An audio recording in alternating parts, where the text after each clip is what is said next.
Right. So I have a lot of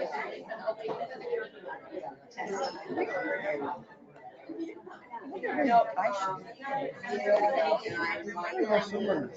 While I'm bleeding. All right, everyone, we're going to get started in just about 30 seconds. So you guys can start to get into your seats. And Mike is about to get started with the webinar online, so we want to make sure that we're prompt in getting this going.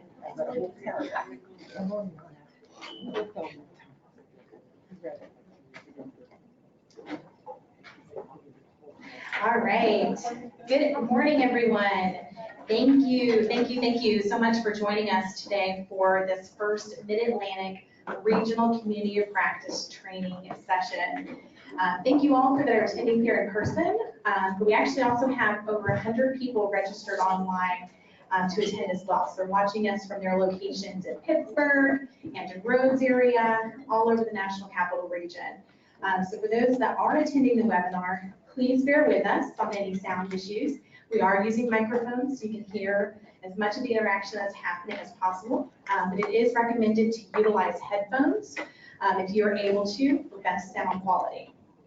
I'm very excited to introduce you guys to today's speakers for this morning. We have Nick Williams, which you'll meet here in just a few minutes. He's a Marine Corps veteran and now a therapist and co-owner of Indelible Changes.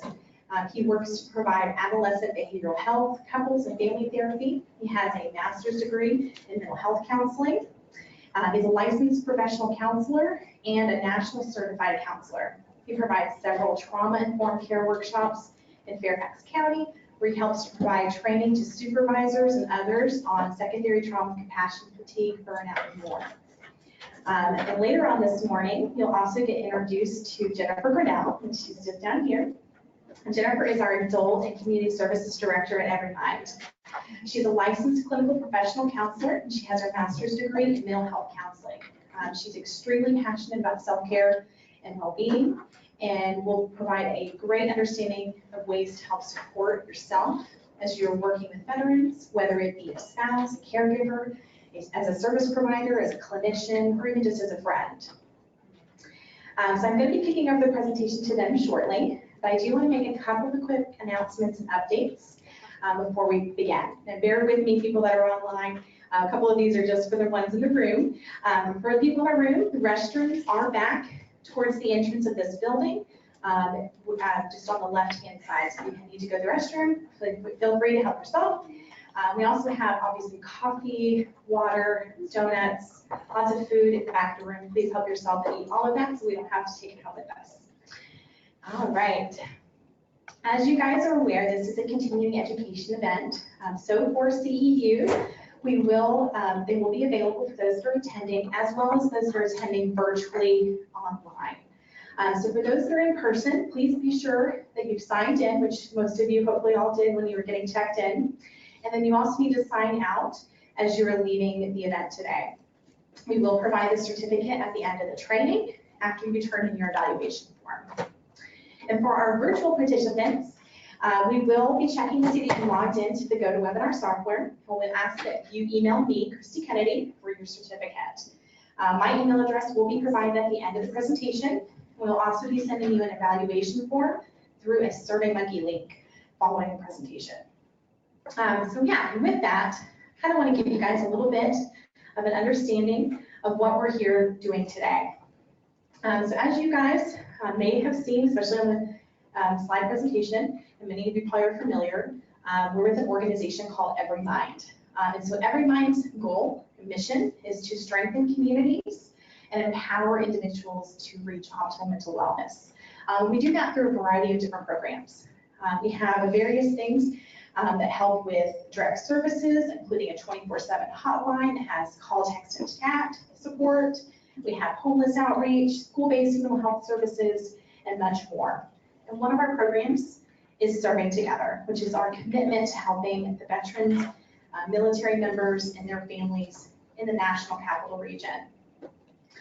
So we are partnered with the Institute for Veteran and Military Families out of Syracuse University. to run the America Serves Coordination Center, which hopefully most of you are familiar with in this room. Our Coordination Center serves the DC, Northern Virginia, and parts of Maryland. We have peer navigators that work as our hub in the community to get veterans to the right resources in the region. And as most of you are aware, probably many of you are providers in this room, we use that technology to help refer them to you in a more streamlined manner. And so the exciting part about this network is we're connecting more at the regional level. So the point of this training today is to provide that connection to the entire community throughout the entire Mid-Atlantic. And so we're joined today by our sister networks up in PA Serves in Greater Pittsburgh, as well as the Mission United team out in Southampton Roads. And they also run coordination centers in their communities. And so the goal today is to better shape the community of care between all three of our networks at the regional level. So we'll be providing trainings like this throughout the year, where and there's many more that'll be coming soon. And so the biggest thing is we want to move these around to different locations. So we're doing our first here in the National Capital area, but the goal will then be to go out to Hampton Roads, up to Pittsburgh, throughout the rest of this year, and then into next year. So hopefully these will be quarterly trainings, and really the most important thing about this is to get your feedback. We want to know what training information that you need, that your staff needs to better be able to serve the military and veteran population. So we will be asking on your evaluations for any feedback, any things that you guys want to hear from, and want to make these as most accessible as possible. So if you have any feedback on topics that you're interested in, feel free to either email me or provide it on the evaluation today. And at any point, I look forward to your feedback. And so with that, I would like to welcome Nick Williams to help us understanding a little bit more about the learning objectives that you'll be covering today. Sure. Good morning, everybody. How's everyone doing? Good morning. Pretty good? So I'll get into the learning objectives quickly and then kind of get into the presentation. So this morning, hopefully, the things that we will be going over is how recognizing the difference between secondary traumatic stress, compassion fatigue, vicarious traumatization, and burnout. Phrase secondary trauma and burnout through the use of self-report instruments, recognizing the signs of secondary trauma and burnout, gain knowledge of and self-awareness about professional boundaries and limitations, understanding the difference between coping skills and self-soothing skills, and how to use them to decrease secondary traumatic stress and burnout symptoms, and developing personal management plans that utilize self-care and self-soothing techniques and activities. Show of hands, how many people signed up for this training with these objectives? Everybody? Okay, good to go. So you're in the right place, right? Dry humor, you have to laugh. Appreciate it. So some of the questions that we're hopefully going to answer for you this morning will be, what is the difference between secondary trauma, vicarious trauma, compassion fatigue, and burnout? And what are the warning signs that secondary trauma or burnout is impacting you personally, professionally? And what are some of the ways to manage the impact on your work and home life? So that's the kind of stuff we're going to be getting into this morning. And this part of the presentation is relatively short because we've got a panel discussion and it's really going to talk a lot more about these concepts here. So my role this morning is really just to introduce the material. And we've got people coming on later who have a lot more experience, who can really tease it apart, pull it apart, help you conceptualize it.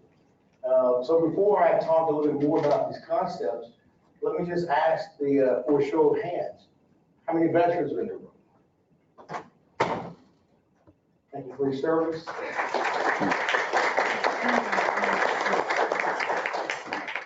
Law enforcement? First responders?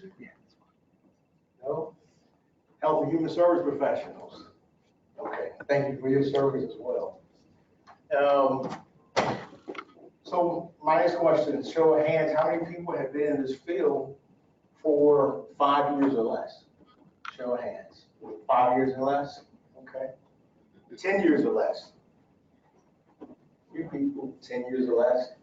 15 years or less? And I guess at this point, I should say 20 or more. Okay, good to go. So we've got a lot of experience in the room. Some people who've been around for a long time, and some folks who are really just kind of starting out. For those people that are 5 years and under, anybody in their first year? First year in the field? Welcome. Hope you can take some stuff away that's gonna help you. Two years in the field. Okay, good to go. 3? Okay. And my last polling question, I think, how many clinicians do we have present? Those that do therapy, counseling, run groups, okay. Support people. Maybe you're supporting with benefits, connecting to resources, okay. All right. Indirect workers. Welcome to the webinar. You have People who work indirectly.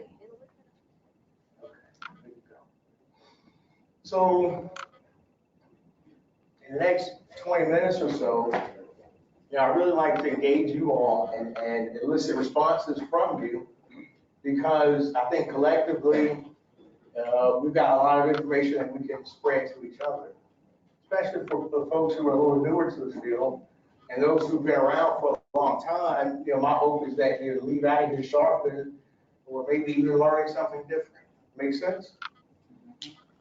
So, we're talking about secondary traumatic stress, burnout, trauma. Essentially, we're talking about stress, right? And the impacts of a stressful job. Stress is everywhere. How many people commuted here this morning? Yeah? Let's see who had the furthest commute. And the online people don't count because you're not driving. Anybody drove more than an hour? Anybody drove more than 2 hours? 2 hours? Yeah. Where'd you come from? Warrenton. Oh, wow. I came from Dumfries, so I was probably about 30 minutes behind you. An hour and a half. Okay. How many people have kids? How many people have pets? How many people live with someone? Anybody get into an argument this morning? I mean, we're professionals, right? These things exist. Yeah? Anybody forget something this morning? Or feel rushed to get here? Yeah? And does this describe our everyday lives? And guess what? We haven't even got to work yet. Right? So we're already carrying stress with us, and then we get to work, and guess what our line of work is? Working with people. I love people, right? My amygdala doesn't always love people. It's a little brain science joke there. I like working with people, right? But we carry the stuff that people bring to us. It's not like we work behind computer screens and, the only thing that we're interacting with is a computer or a piece of technology. It doesn't emote. It doesn't trigger. Well, I take that back. When your computer crashes or when something's not working right, that can be a trigger. But it's not one of those triggers that are going to take you back to childhood. It's not one of those triggers that's going to take you back to that time, right? It's not one of those triggers that makes you feel as if there's no hope for this kind of work. There's no resources available. There's no answer in sight, right? So the work that we do, it really takes a toll on us. This is the work of working with people. And so this dialogue and conversation about self-care, secondary traumatic stress, and burnout, is really good because it's about, resilience. How do we take care of ourselves, right? And hopefully we can answer some of those questions this morning. Make sense? So a few people real quick, what kind of drew people to the field? My folks who have been here 5 or less years, what drew you to the field? My own family. Your own family? Okay. Someone else said something? Anyone else? Go ahead. My experience as a patient with VA. Experience as a patient as with the VA. Are folks who have been in the field for 10 or more years, what drew you to the field? It's my community, military spouse community. Community, military spouse community. Okay, I see other heads nodding. I think people are in agreement with that. One more person, if you don't mind, we're picking on you, Victoria. What drew you to the field? I was in a fellowship in school in social entrepreneurship, and I just love helping people. Yeah, good to go. What did she say?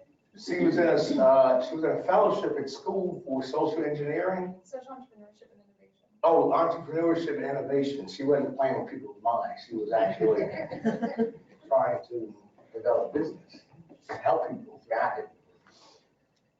Nobody said the money.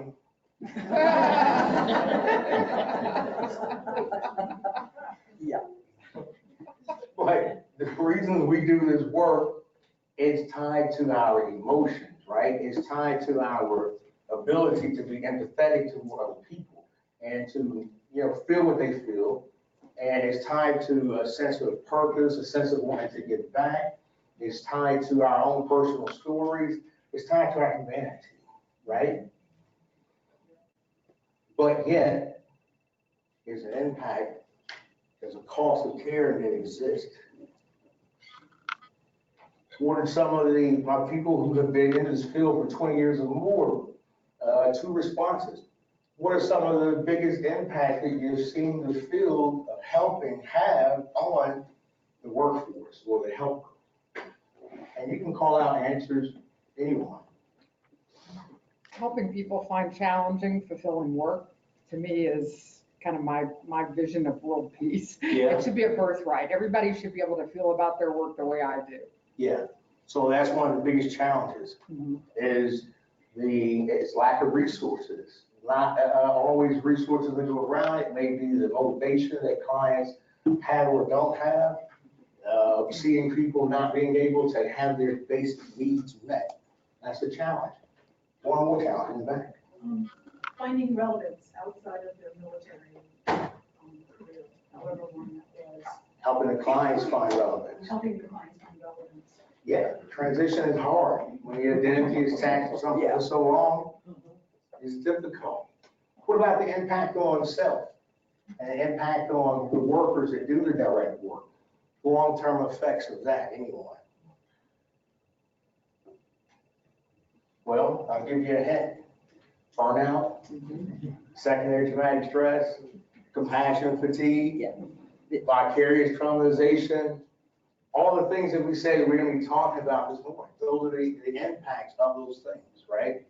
There's a cost that's associated with the work that we do.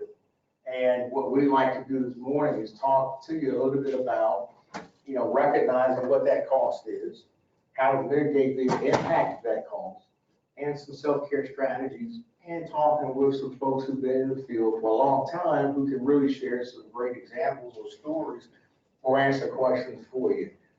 Good to go? All right, so the difference between secondary trauma and burnout.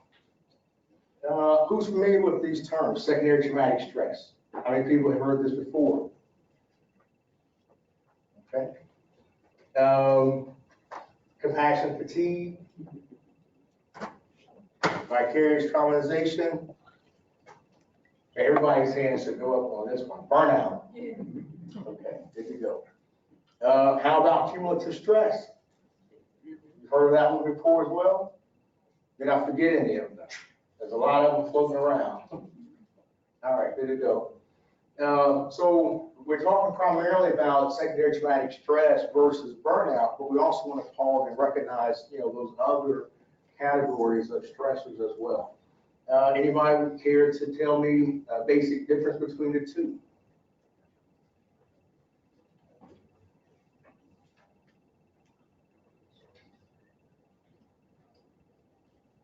All right, so no one's speaking. That means folks are unsure. That means whatever I say next can be accepted, and I don't have to worry about being wrong. I love an audience like this. No judgment, right? How many people have been to a training like this before? trauma trainings, okay, good to go. So some differences between secondary trauma and burnout. So secondary trauma, when we talk secondary trauma, essentially, we're talking about the emotional toll that, the emotional toll that's taken on us from the residue of other people's traumas. So working directly with a client who has experienced the horror of combat, and they're talking about those experiences. And the helper who's working with that person is having their own emotional responses to those stories. So like the definition implies, it's that residue of exposure to other stories of traumatic events and witnessing the pain, the fear, the terror that trauma survivors have endured. When we talk about burnout, and let me pause, secondary trauma is something that folks who do this kind of work experience, right? A computer technician is not going to experience secondary traumatic stress from working with his or her computer when it crashes. It may be a traumatic event, but it doesn't rise to the level here. And I'll unpack the definition in a little bit. Burnout, on the other hand, is something that anybody can experience, right? Whether you work in fast food, hotel and healthcare, or in the work that we do. Burnout is usually simply environmental, right? Burnout has to do with lack of resources, poor processes, not enough time to do work, high caseloads, poor practice management, the things that make you say, you know what, I really don't care anymore. That's burnout. Speaking of caring, you can think of burnout and secondary trauma as existing on a spectrum. On one end of the spectrum, you really have a lot of apathy. That's where your burnout comes in. And on the other end of the spectrum, you have, it's kind of like over-empathy, if you will, because you're caring so much that you're being impacted, okay? Something to think about. The state of chronic stress that leads to physical, emotional exhaustion, cynicism, detached feelings of ineffectiveness, and a lack of accomplishment. Anybody can experience that, okay?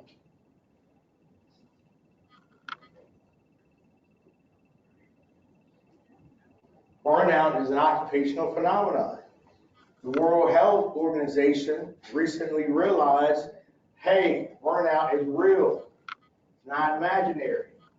It happens. They have gone so far as to publish statements to the effect of, this is something that we really have to be paying attention to.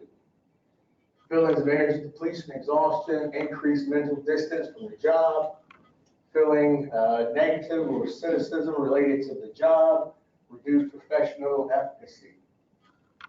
These are things that happen with burnout, okay? And keep in mind, it's usually related to environmental factors that oftentimes don't have much to do with the direct work of the client. It's the atmosphere that you work in that can contribute to burnout. Anyone have a well, I shouldn't ask this question. Anybody here with their boss?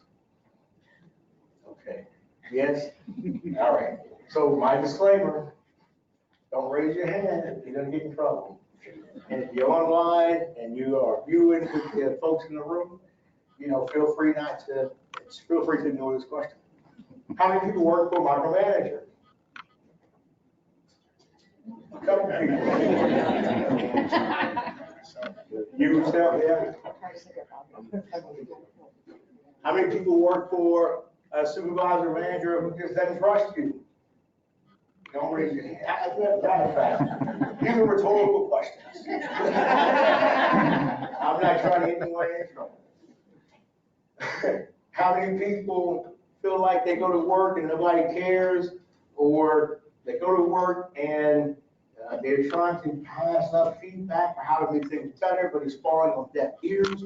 How many people work for a workforce that's not really living up to their mission or their vision, who don't really care about the work that's being done? These are things that can contribute to burnout, right? Going to work and there's no coffee to make. I mean, that can contribute to burnout. That's why we provide you with coffee and water and snacks back there. We don't want anyone burning out over the next 2 hours. Good to go? So just some signs of burnout. Dragging yourself to work,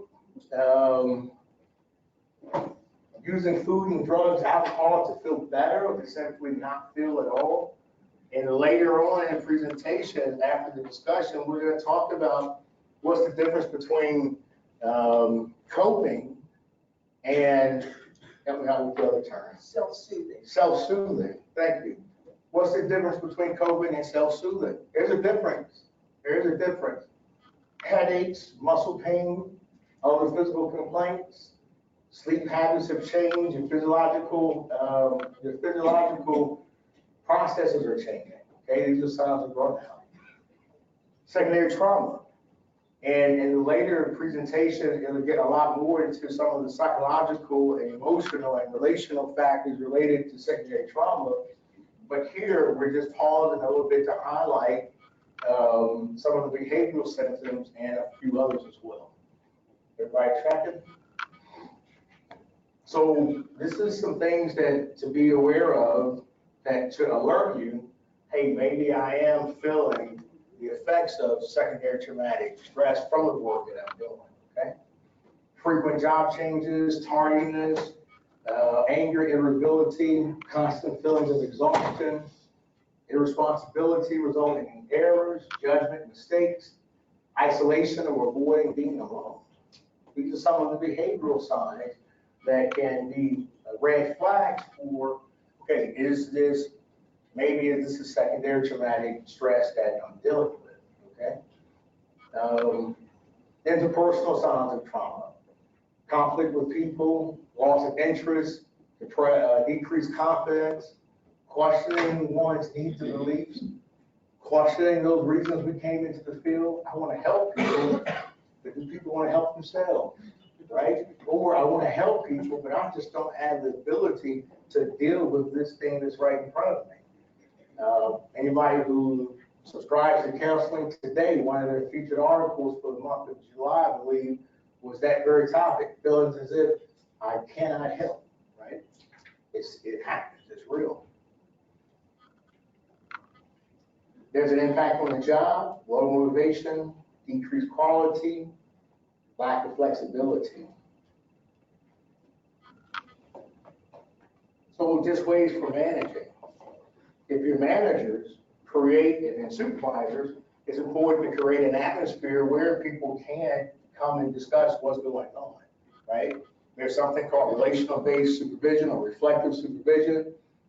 Sometimes, people, if your supervision simply consists of coming in at an unscheduled time and just going over compliance, you might want to think about the impact of that very impersonal approach to supervision. There's a place for that stuff because it's important, but also asking people about how they're doing or how is that case, or I know that's been difficult, or just getting to know your people, right? So that you can tell when they may be on. Relational approach. In the Marine Corps, we talk about mission accomplishment and troop welfare. That's the troop welfare part. Looking out for folks, understanding who they are, right? So that you can recognize when they're just not themselves. Make sense? If you're an individual, hopefully you're in that environment where you can go talk to someone. And if it's a peer, be open to talking and supporting one another. Okay? We're all humans, and the work that we do takes its toll, and it helps to be able to kind of talk about those things. So I said I'm going to talk real quick about just the differences between the definitions. I'm going to read from my slides here, so forgive me. So we understand what secondary traumatic stress is. Here's another definition. The emotional duress that results when an individual hears about firsthand trauma experience of another.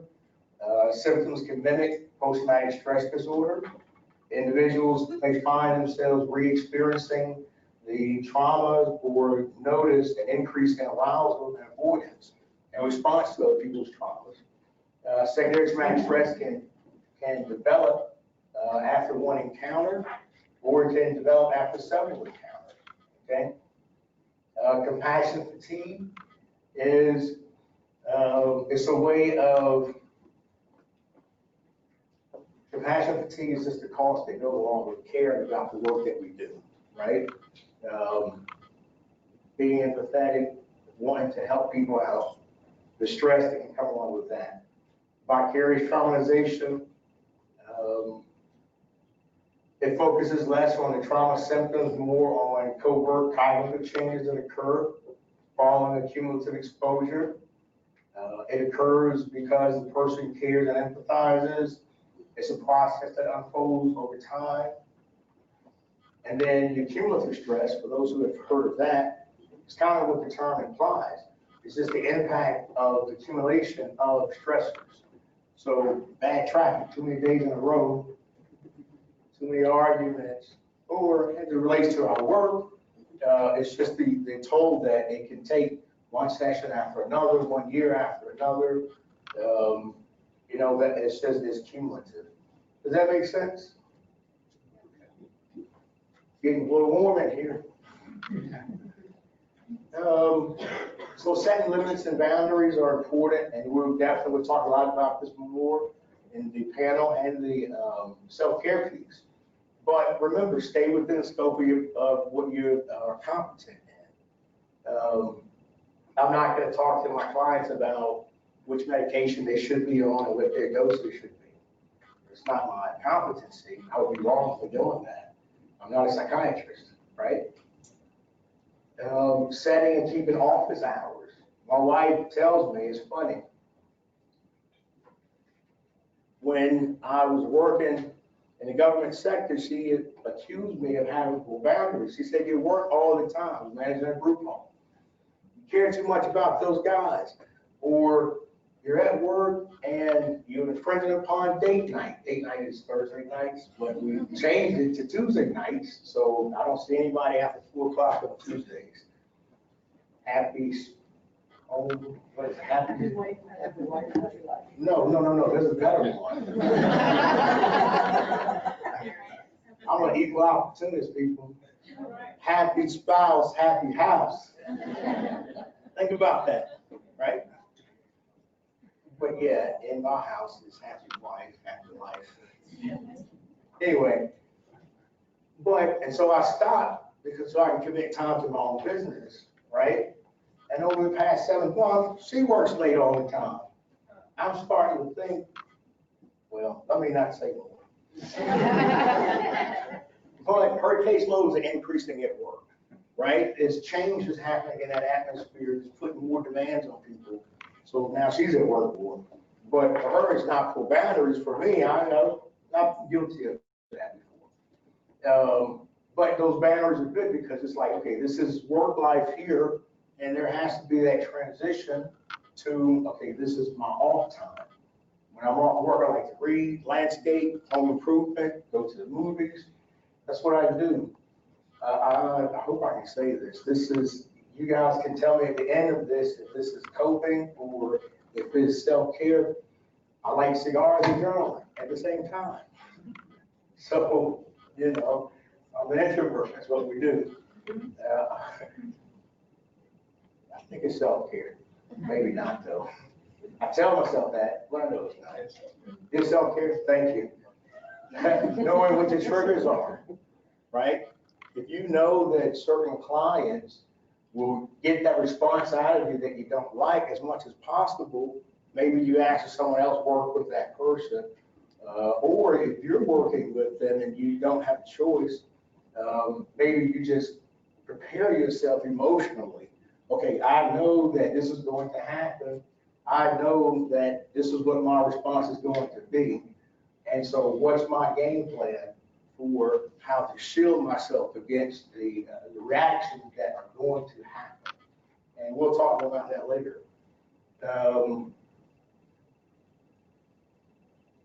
You don't know oversharing about yourself. Self-disclosure is a good thing. Sometimes it can be too much. Sometimes self-disclosure turns into friendship, right? And depending on, I mean, I understand why we help, and it's important to understand that we're professionals first. And we have to have that professional boundary. We're not friends with the people that we're always working with in most cases. I understand there are exceptions to that. And, maybe we get into how to handle those exceptions a little later. But a good rule of thumb is just work, home, not sharing too much, right? And here's a way to know if you're sharing too much, is it crossing boundaries and blurring the lines of the relationship. If the sharing does that, then yeah, it's probably too much. If they're asking you to tell a little bit more, tell me more about that, and how'd you feel, and so on and so forth, probably a little too much, right? Being direct and assertive, right?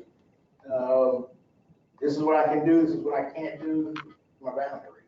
And just being upfront, honest with people about those things. Make sense? And so we already talked about how to support someone who's experiencing that. And the last thing, I think in your packages, there should be a fatigue, satisfaction, self-test. This is just one of many that exist that can help you tease apart, where am I at when it comes to compassion, satisfaction, fatigue, and burnout at work. So when you have an opportunity, take a look at that, answer those questions. Any questions, general questions, before we go into our panel discussion? Have I thoroughly confused anyone? No? All right. Any of this information new to anyone? So we've got, a little bit. But for the most part, we've heard these things before, right? Well, we're going to pause and transition. I'm going to ask my panelists if they wouldn't mind coming up. And as they're coming up, I'm going to introduce them.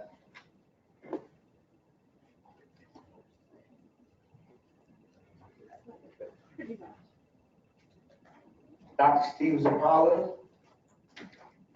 retired Army combat veteran who's shifted his focus to mental health centered lifestyle and became a clinical psychotherapist and counselor after 20 years of active duty. His transition from military to civilian life led him to a deep appreciation for his career in the mental health profession. Currently, Steve sees individual clients, facilitates therapy groups, supervises mental health practitioners, provides training to therapists to work with vets. His focus on military population, addiction, trauma, and other mental disabilities through his practice, the Center for Veterans in Transition in Preston. So can we give Steve, his Army man, a big hooah? I think that's what they say. Hooah, hooah.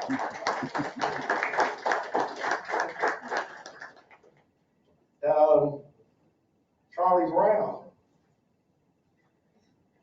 is a retired, and because he's a retired Air Force Lieutenant Colonel, I can't make a joke about that because that's love my favorite.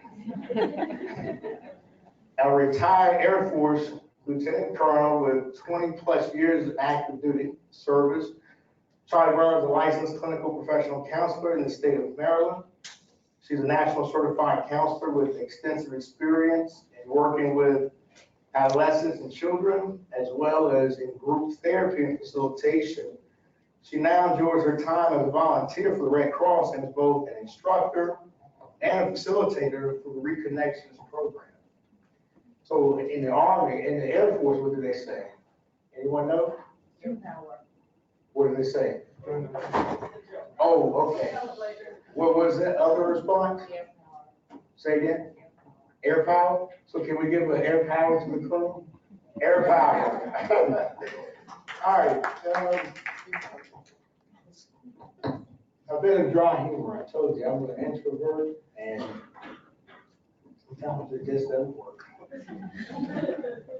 But I get to shift the focus away from you now. So Stephen and Charlie, if you don't mind, just maybe give us a little bit more information about yourselves and the work that you do that I may not have touched on.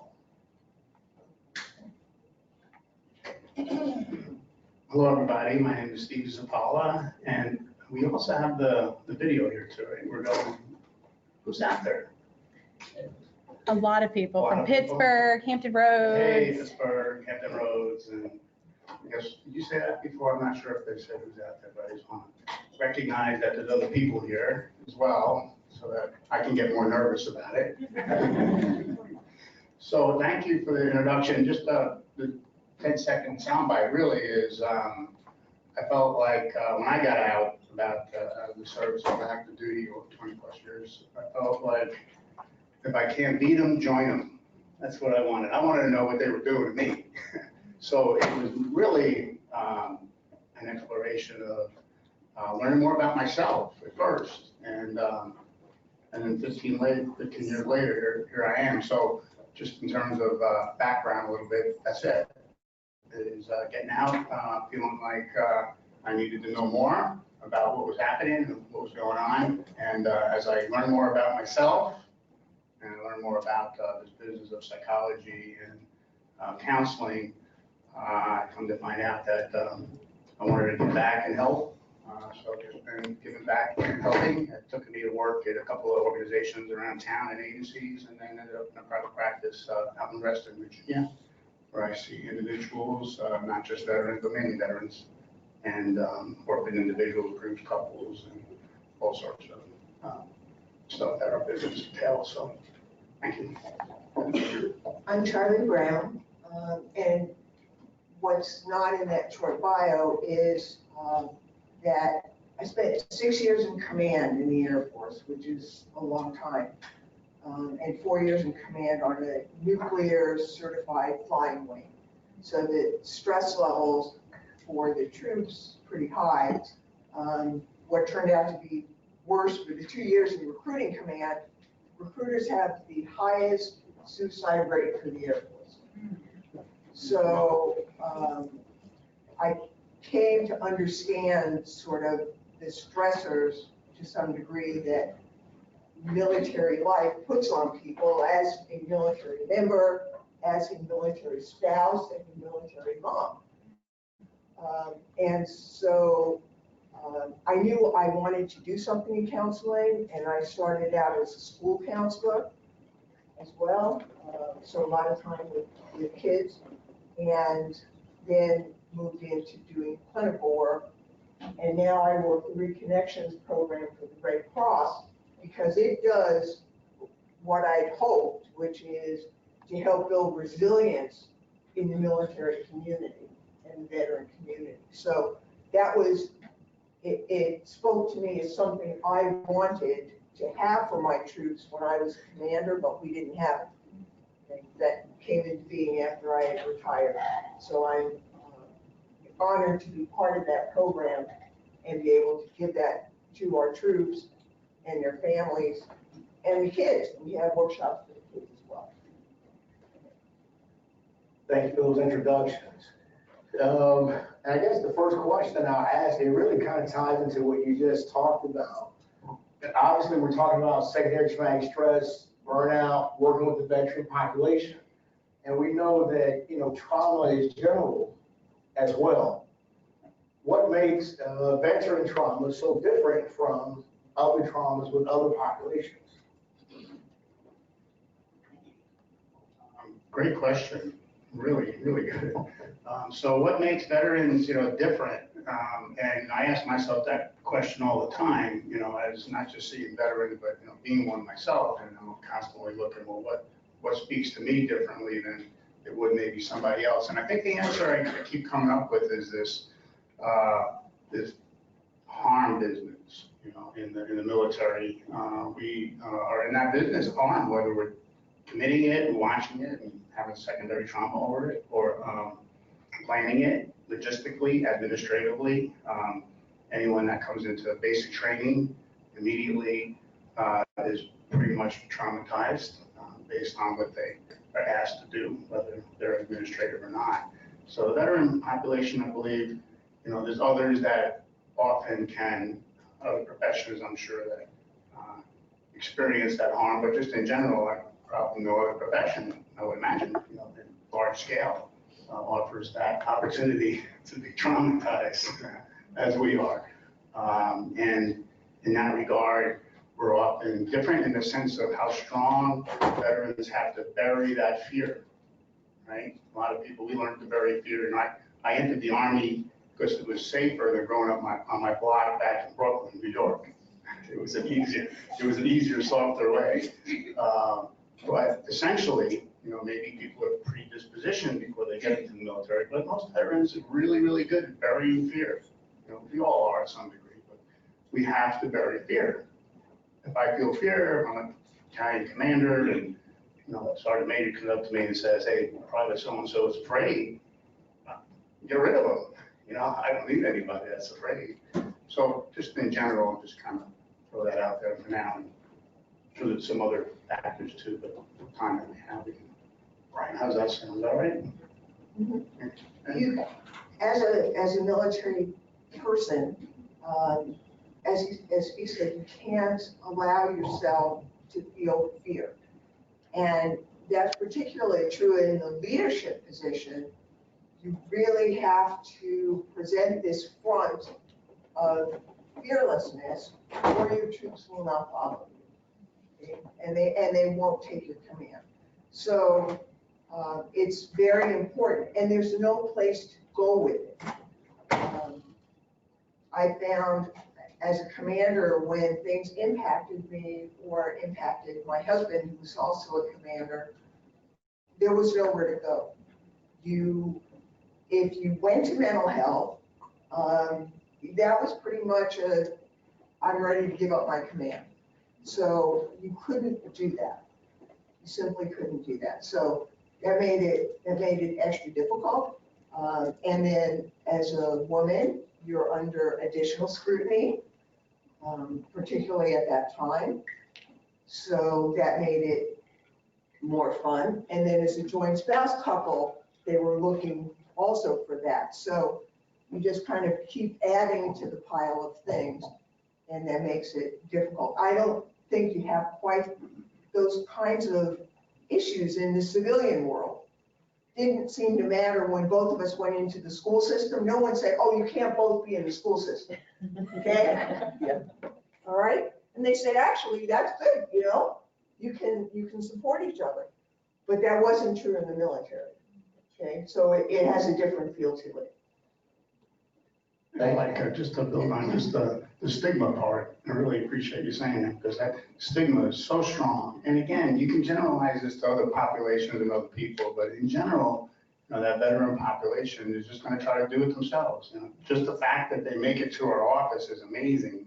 It's just a miracle in and of itself. Who could ask for help? I couldn't ask for help. And it was so ingrained, just even in our culture, even in our American culture, doing it ourselves, and cutting it out and just making it happen and plan ahead. Look how much, we have this vision of ahead. I gotta get a goal. What's your 10-year plan and how do you get there? And what are all the steps you got to take to make it happen? We're so oriented, towards fixing it and making it happen that we don't take care of ourselves. We don't know how to do that. I was a strategic planner. I plan things, ahead of time, and we don't necessarily know. Our culture is, when this happens, then I'll be happy.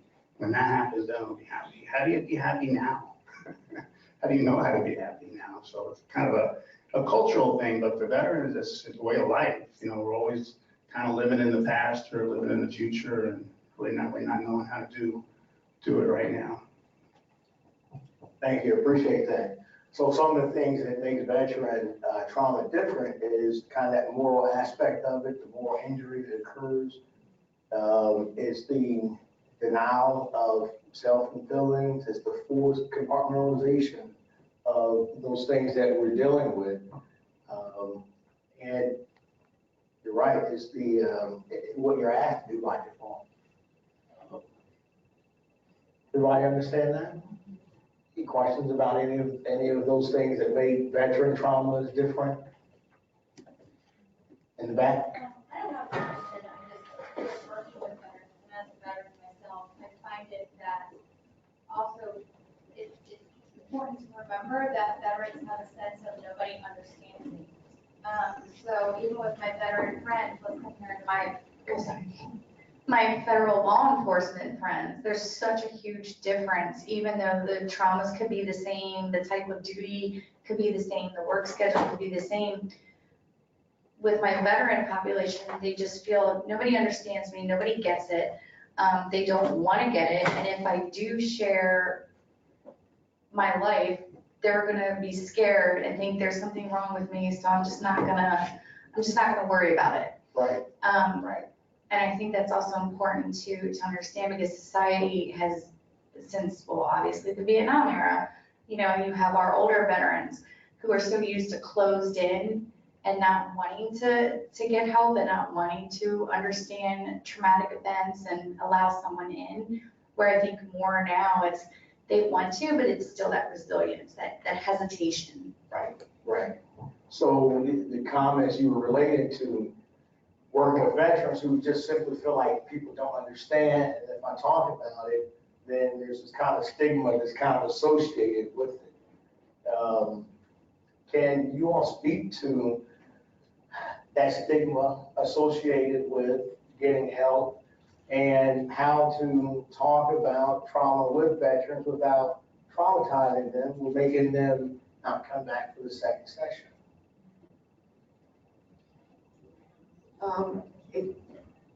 I have to say that there is a stigma around being a veteran. And I think that's the reason why sometimes veterans are unwilling to say that they are. When I went for a job as a school counselor, no one would hire me because they said, you were in the military, so you just are not the kind of person that we want in our schools. What does that mean?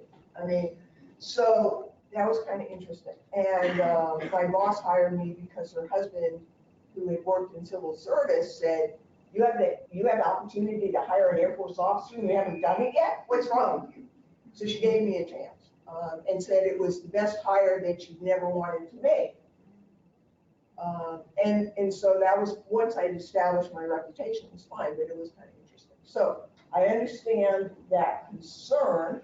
There's this vision of who the military is. And as we are a smaller and smaller piece of the population, and people know fewer and fewer people in the military themselves, they build this view of who the military and the veteran people are. And it doesn't necessarily match reality.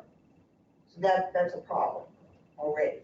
So that feeling of nobody understands us, I get it, because a lot of people, not so much in this area, but in a lot of places in the country, no one knows anyone who served in the military anymore. And if they did, it's 2 generations back, okay? Because it's smaller and smaller. The other problem is, who's going in these days? Mostly the children of the people who served, okay? So we're becoming a generational military.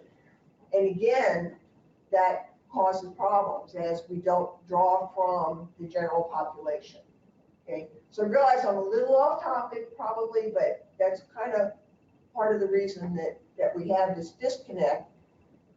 And veterans don't want to reach out. A lot of times I have veterans ask me, have you served?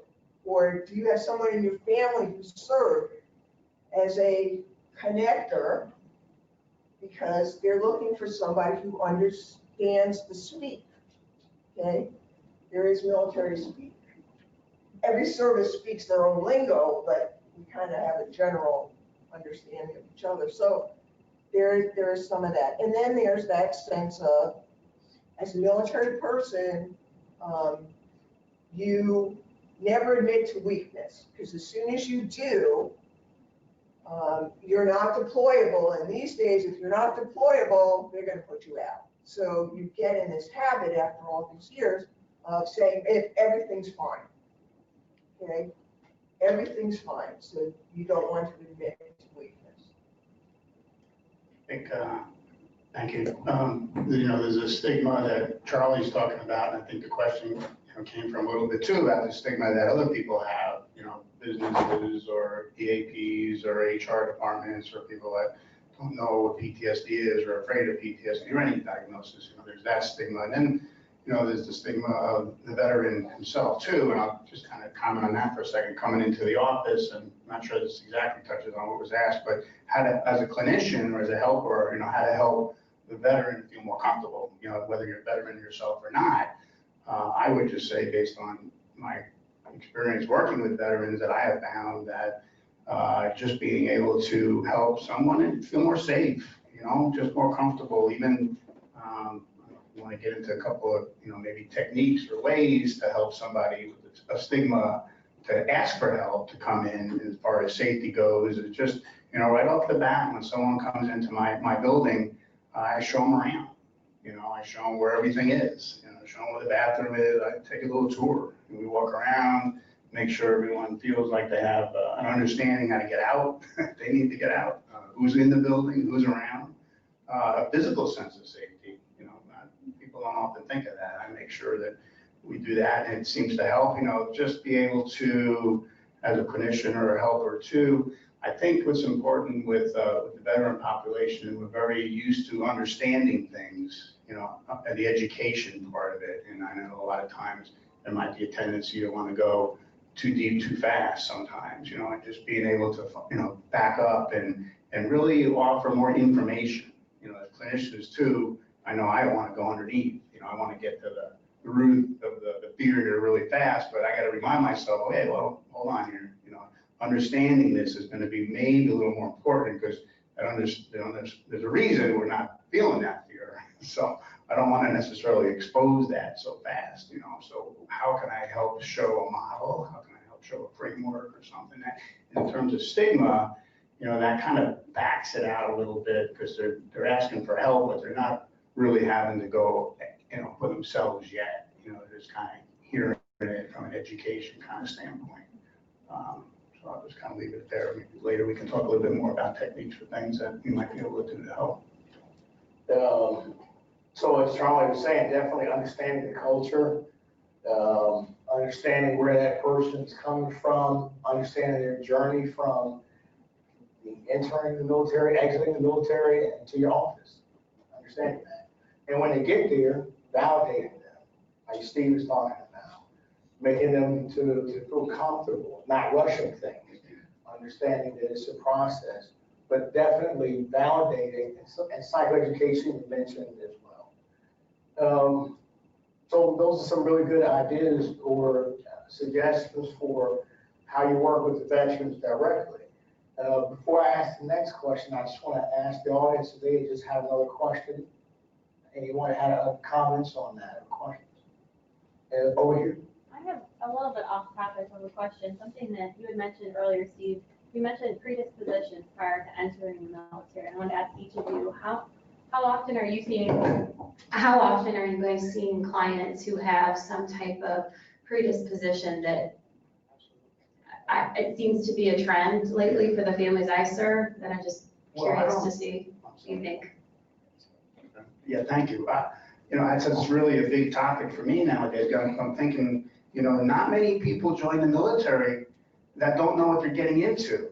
And we don't join unless they're kind of predispositioned that way anyway. I don't think many people have. So there is, some background, and triggers back to growing up in a way where, it needs to be explored for sure. And it is a way kind of to take some of the emphasis off the military experience as you go back and look at other things that happened, growing up. Like I said, joining the Army because it was safer than growing up where you grew up. I mean, there you go.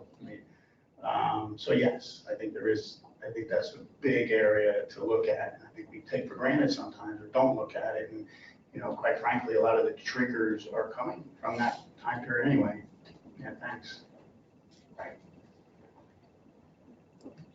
Squeeze the mic so everybody can hear. They can't hear online if we don't use the microphone.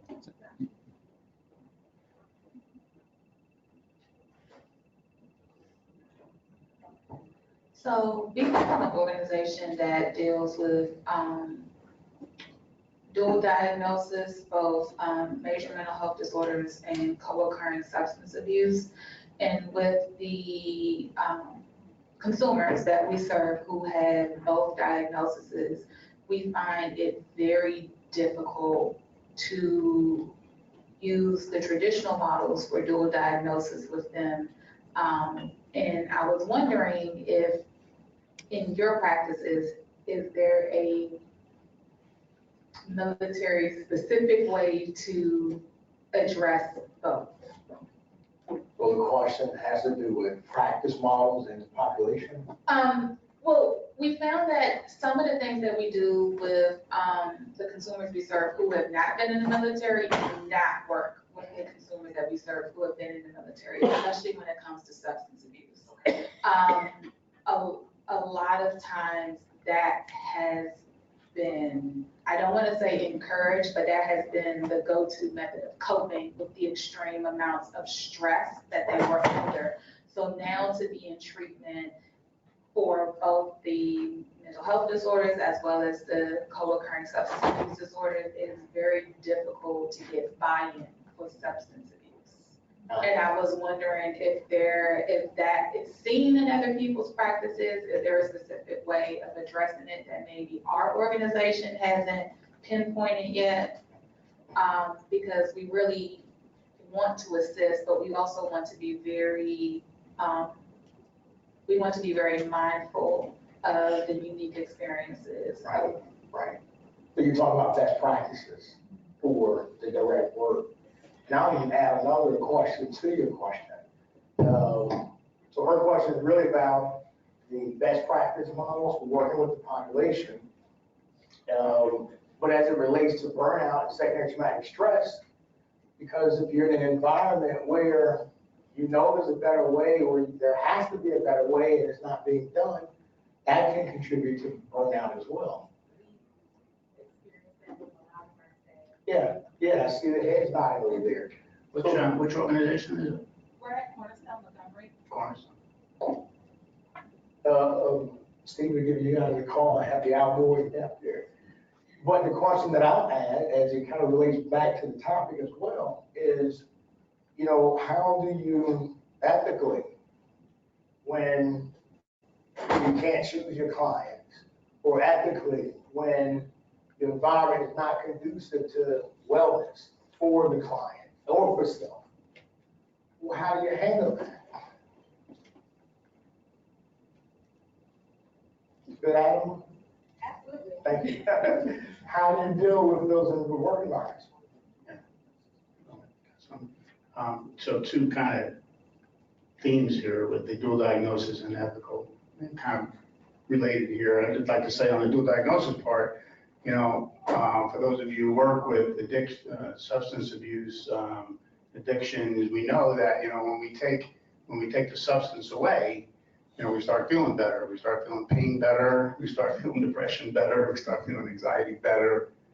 So, we take it away, other things are going to pop up. So there's your dual diagnosis right there. So then the question is, how do you treat that? That might be, and we know in the field, for those of you who are clinicians and helpers, meeting the person where they're at, meeting the client where they're at, knowing their strengths, their weaknesses. So in general, there might not be one specific orientation, however, one that, we're used to using as you're a clinician, you have kind of an orientation or eclectic model of some sort. But I would just say from a personal standpoint, I find that I don't use exposure therapy as formally, but in the informal element of exposure therapy, what I mean by that is exposing somebody to a dual diagnosis or substance abuse feelings of anxiety or depression on a lower scale, on a lower level. So the idea would be if there's a really severe trauma event or experience that we haven't quite got to yet, it's related to something smaller. It could be standing in line at 7-Eleven, and the line is taking too long. What do? How do I handle that? Because it's just a trigger to the bigger one anyway. So the idea for a suggestion for, one thing to think about in terms of treatment is to offer the opportunity to practice on something easy. You know, it could be just listening, you know, how hard it is to listen, you know, how hard it is to wait for the telephone to ring, stopping at a stop sign. That sounds so simple, but we have to stop. I can't get where I need to go. And if I stop, I might get hit by an IED or something, you know? So practicing on the small ones, you know, helping someone identify the small one and practicing where it's a little bit easier to see that way. And then, you know, ethically, I'm not quite too sure. I'm gonna leave that for a second. I'll let Charlie talk and come back to that line. But the techniques, you know, I'm suggesting are, again, working on the smaller events to help build the muscles, like going to the gym, right? You know, we don't run a marathon tomorrow. We're just gonna practice a little bit here. Functional skills, sleep, hygiene, activity, small goals. Trauma. Yeah, I think part of the reason that so many veterans, part of the reason is that alcohol was very much a part of the military culture. That's changing now, okay? But it really was, and you were expected, when I came in, to show up at the club, whether that was the Airmen's Club, the NCO Club, or the Officers Club, on a Friday night, and get pretty well intoxicated and, you know, make a fool of yourself. And that went on for a good portion of my career, and then things kind of turned around. And I find it interesting because in my career field, which is transportation and logistics, if you have a DUI, you lose your license and you lose your career field, okay? So, like, that makes any sense. So, encouraging people to go to the club on Friday nights and get intoxicated is never a good idea. So, you know, there's this sort of situation, and they use it as a way of forgetting, okay? And they use it as a way, I was doing a group and someone, we were having a conversation about sleep issues, and someone said, I don't have any sleep issues, I drink myself to sleep. Okay, so again, those things, if you can find out why the drinking and address the other issues. So is it sleep issues? Okay, is it nightmares? Is it, you know, and if you can kind of tease out what's driving it, okay, or is it a social thing?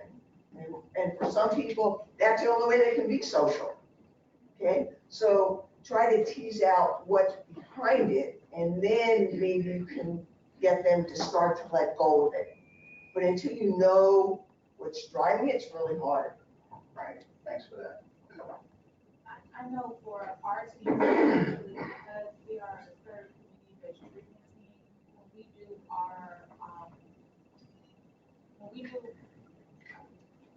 So I know for our team specifically, because we're community-based, and we're going into people's homes, and then we come back as a group and discuss clinical matters.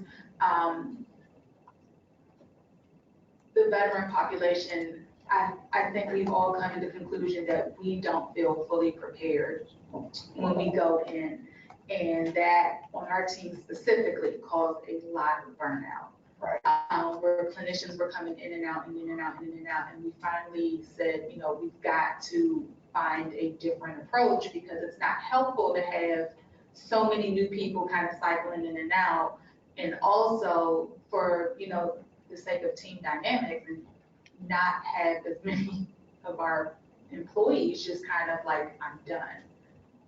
So that's why I asked that question specifically, because she's on my team with me, and we have clients where we've both just had our heads on the desk like, this is not working, and I don't know how to do it. And it filters into our home lives, it filters into our family lives, where there are nights where we'll text each other and we'll start out about one thing, and then it will immediately go to, this is not working. Like, this is the intervention and this is not working, and it's been very, almost invasive into our private lives. It's really, really important when you work with clients that, like you have, that you take care of yourself. And I think the other portion of this is going to be really critical for you, is finding a way to maintain your boundaries. And when you're in people's homes, that makes it really hard to maintain the boundaries.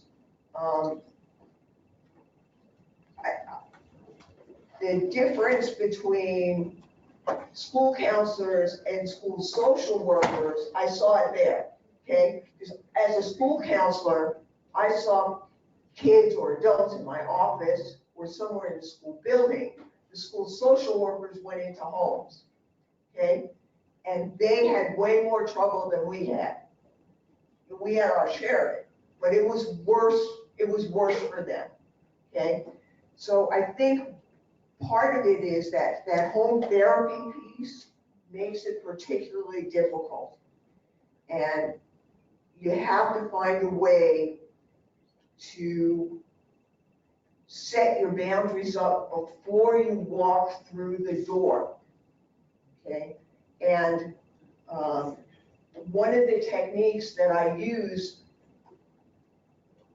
is, and find something that works for you, but I'm a very strong visualizer. That's my strength, okay? So one of the things that I do before I walk into a therapy room or into a home or wherever it is my stuff is in my backpack, on my back, okay?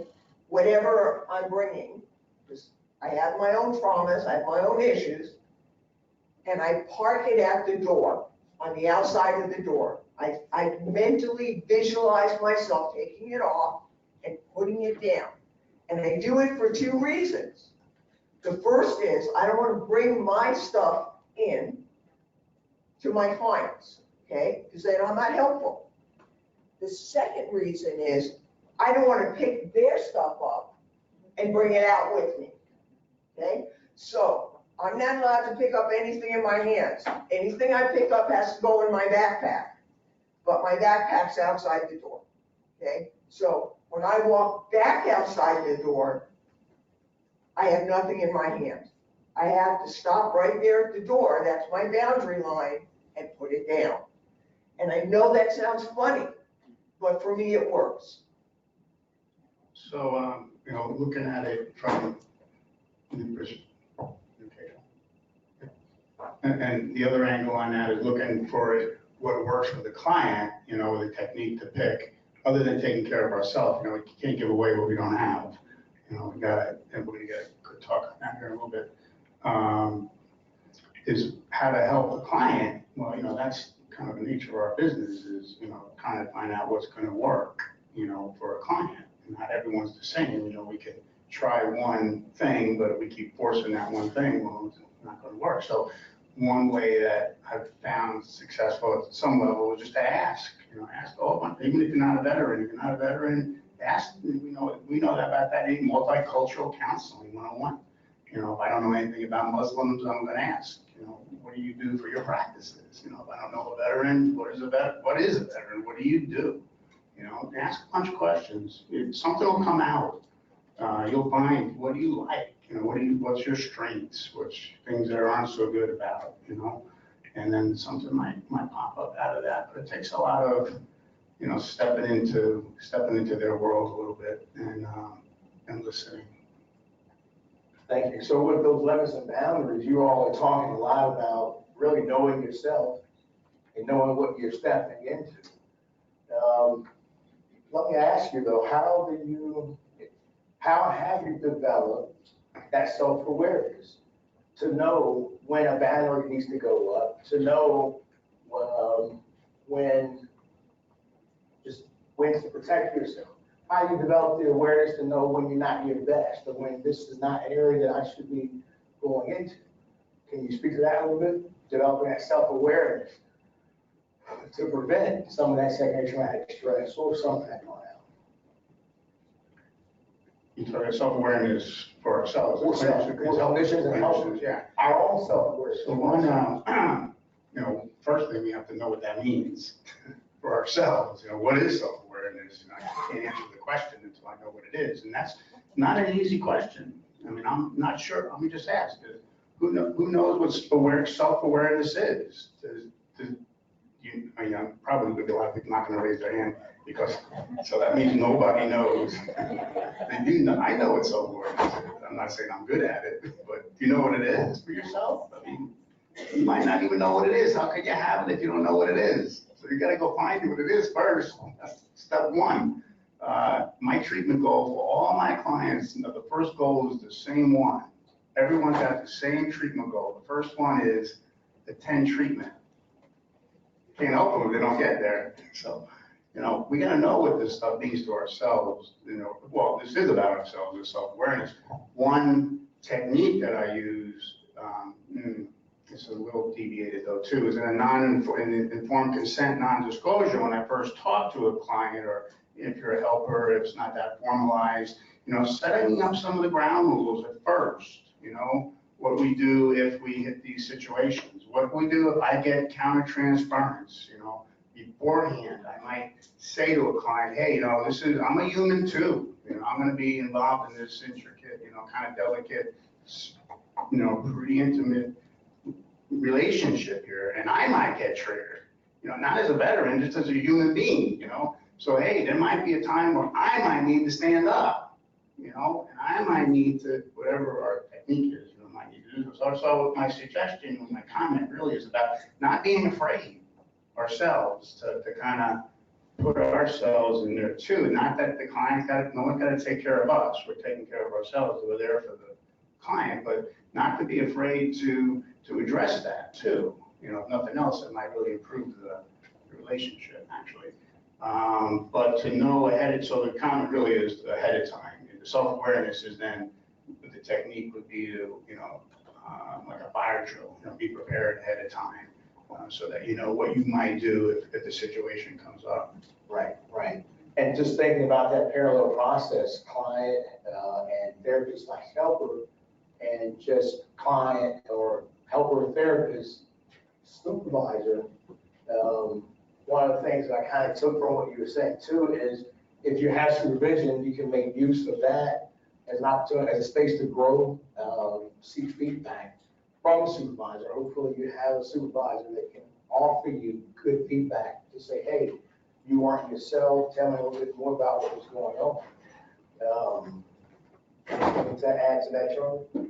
Just that if you find yourself reacting to what's going on, take that as an opportunity to demonstrate to the client an appropriate way to deal with it. Okay? So that's one of the things you can do with it. If you find yourself starting to react to it, I know I have said to the client, this is a really challenging situation here that you just put in front of us, and I can feel myself empathizing with you.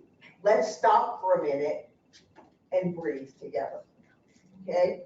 Let's just stop right here before it spins up to where we feel like it's out of control, and breathe. Or do whatever, we've decided to do with that. And then let's come back and talk about it. And so take it as an opportunity to teach, okay? And be willing to take this step back, okay? And whatever signal you want to send to the client, maybe it's something you say, maybe it's just a hand signal that you give to each other. They can give it to you too to say, hey, I need 5, okay? Or whatever it might be. So as you learn as the relationship develops, find those things, find your signals, and use them with your client. And the more you use them, the more comfortable both you and they will get, and encourage them to use it with the people that they live with too, if it's working for them. Because the more they use it, the more reinforcing it is. I appreciate that a lot. One of the big things that I was taking away from what you're saying is paying attention to your own responses. For me, it's physiological. Like right now, I'm sweating a little bit more than normal, right? My lips may be a little bit more dry. Heart may be racing a little bit more because I'm standing in front of people and it can be anxiety provoking. So paying attention to those physiological signs that we may have in those sessions. If our necks are getting tense, or muscles are tensing, or if we feel ourselves shaking, those are red flags to say, hey, something's going on here, right? And hopefully you work in an environment or you have a support system where you can go and talk to folks about, wow, I just had an experience in there and I can't make sense out of it, or I do know this now, and you can process that. That's how we take care of ourselves. So speaking of taking care of ourselves, I think we are ready. We're going to transition a bit to the self-care piece. But before we do that, if we can just a round of applause to Charlie. I'm sorry to do this, but I'm going to do it. Okay. I got one soundbite here that I think I just want to say. Go ahead. All right. Yeah. So veterans and military and our whole topic right here, I just really feel so strong about this. There's a knowing piece and a doing piece. A list of causes and reasons. Veterans and I guess most people are so used to understanding it in our heads. We know it. A list of causes and reasons does not fix the problem. I know why my car is broke. It's still broke. There's a doing piece that I really can't emphasize enough. That veterans will come in, and I've given as commander, battalion commander, I've given speeches on everything, but I couldn't do it. I didn't know how to do it. I can talk about it really well, but you got to be able to help somebody do it as well. And that's where the other piece I think is really missing, and I think it's so important to help somebody in your helping ability is not just talking about it. We didn't talk therapy, unfortunately. Talk therapy is not doing therapy, but there are people, there are orientations that do it too. So thank you. I just had to get that out there. Appreciate it.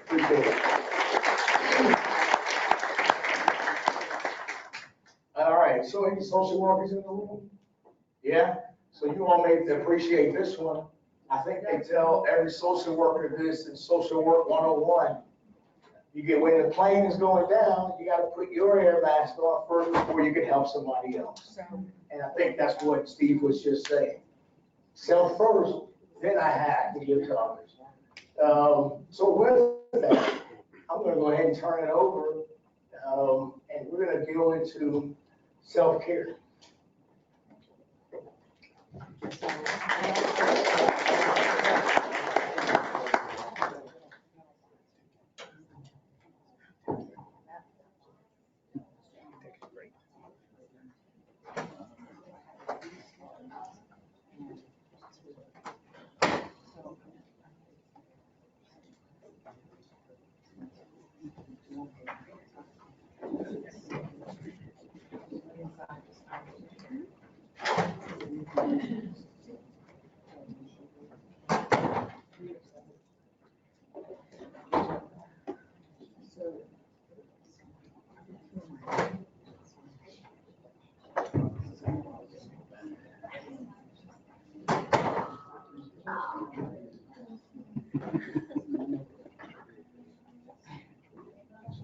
All right, so we're transitioning.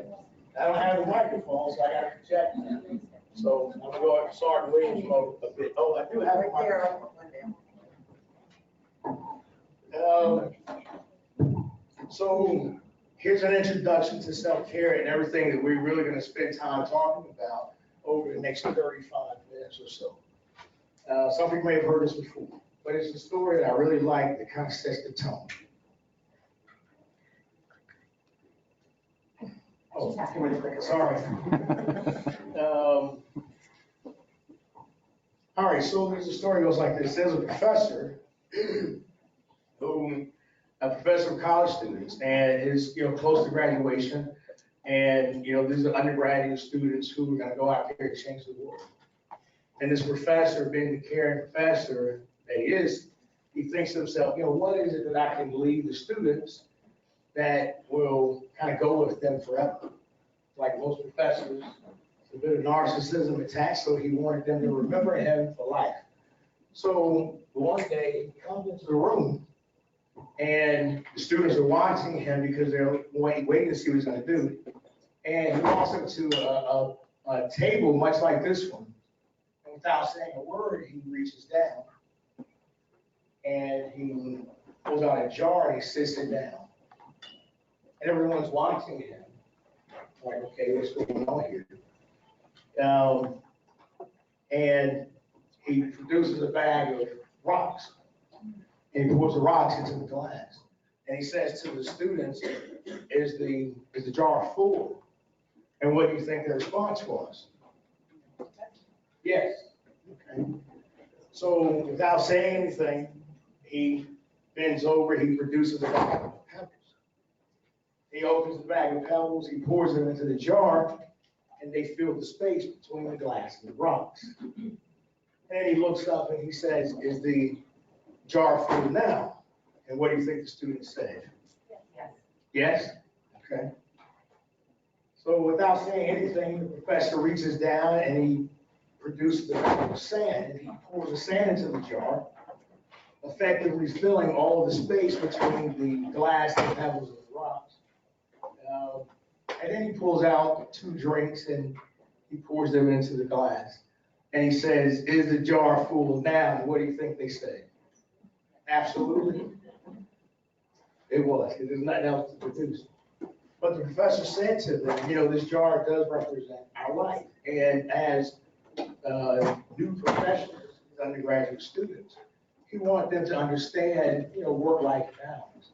And what he said to them was that, our lives are like this jar, and we can decide to fill it with, our jars will be filled with rocks, pebbles, sand. And we can decide to put them in any order that we want, right? He said the rocks represent those things that will always be there, regardless of what's going on around you, your support system, your family, your friends, your beliefs, so on and so forth.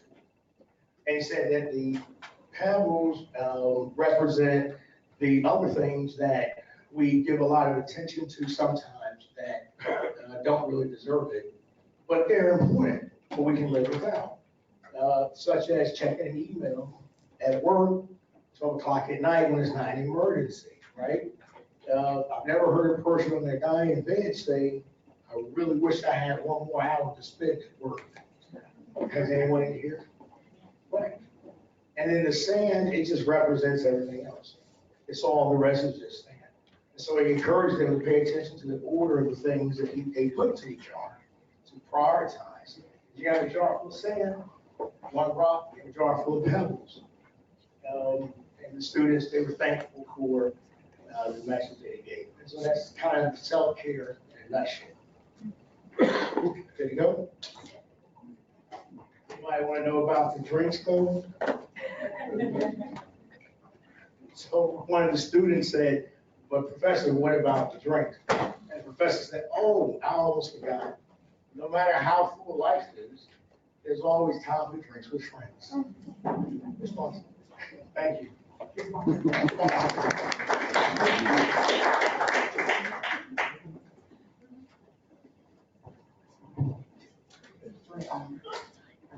morning, everyone. I just need to hit the clicker.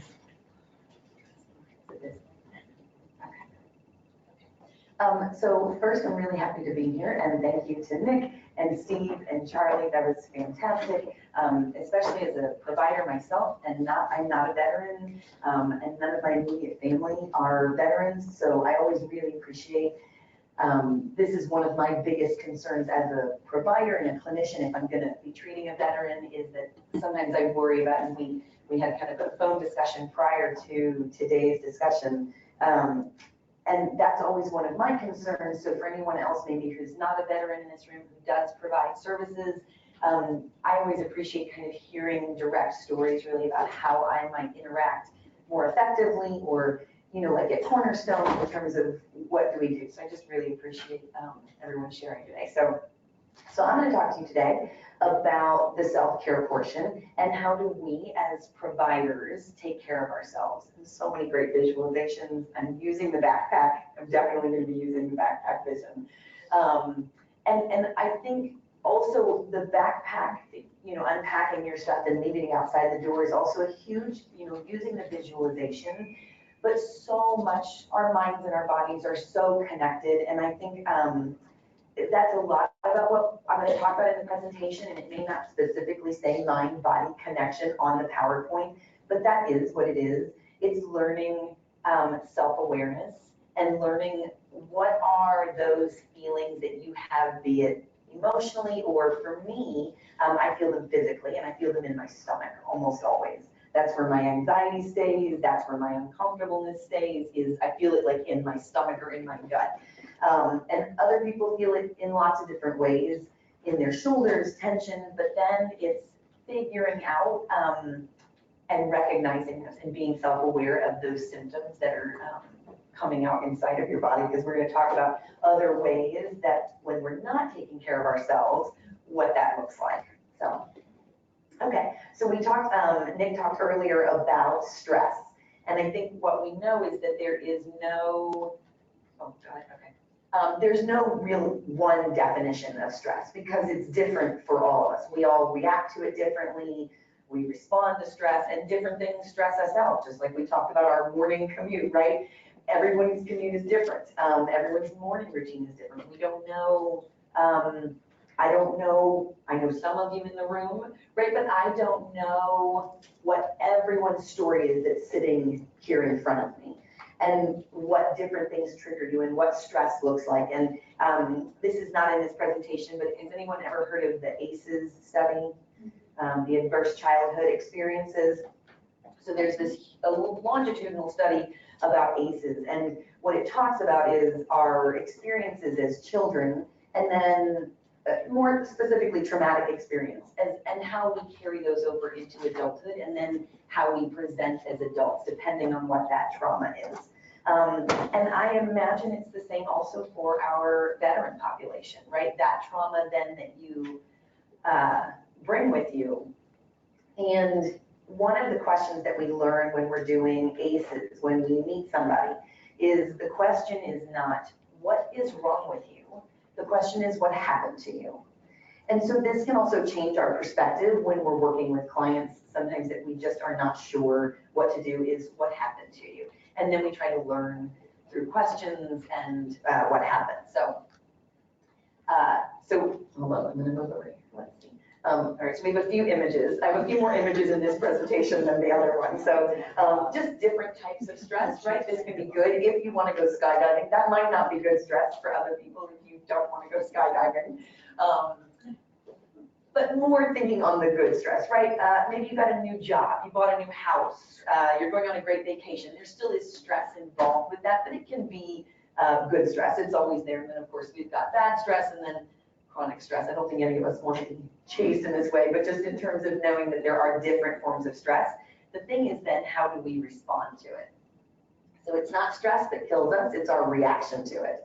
So hopefully in this presentation, we're going to talk about how do we respond that's the most effective for us to take care of ourselves so that you can be the most present for the community that you're serving. So I think when Nick went through, I was in the front, so I didn't see everybody's hands in terms of all of the different types of providers in the room. But here are some common things, just, I know Christy introduced me, I really do. I have found just through my career really this kind of urge, or something I read about called the urge to merge, when you hear something that's really interesting to you and you just kind of gravitate towards it. For me, that's been self-care, or more we're hearing well-being and how we're taking care of ourselves. It's something I enjoyed reading really in my downtime. And so over the years, and when we started putting this presentation together, so I don't know if these sound familiar to you, but I can tell you that they sound familiar to me, at least over the course of just in work and my personal life, is I'll use my day off to take care of that problem. That problem for me is the caregiver. So one of the things Every Mind does that I really appreciate is they give us 2 mental wellness days per year, one in the winter and then one in the summer. And the goal of the mental wellness day is to actually take a day off and take care of yourself, whatever that means, maybe good mental wellness. But a lot of us, myself included, the team that works for me, lots of us will use that mental wellness day to go take care of that errand that you've been putting off. I think one of them is the doctor's appointment here. My doctor's appointment can wait until I have a Post-it note on my desk. I have 2 appointments that I've been trying to schedule, and it's been sitting there for probably 4 weeks to make the appointment. Is that always, as caregivers, we tend to really put our needs to the side, which of course we all know, right? The oxygen mask, we have to take care of ourselves first, but a lot of us as caregivers really don't. But I don't think we're always aware of it as I think even for myself, I'm like, oh no, I'm still taking care of myself, even though that Post-it note has been there on my desk for a while.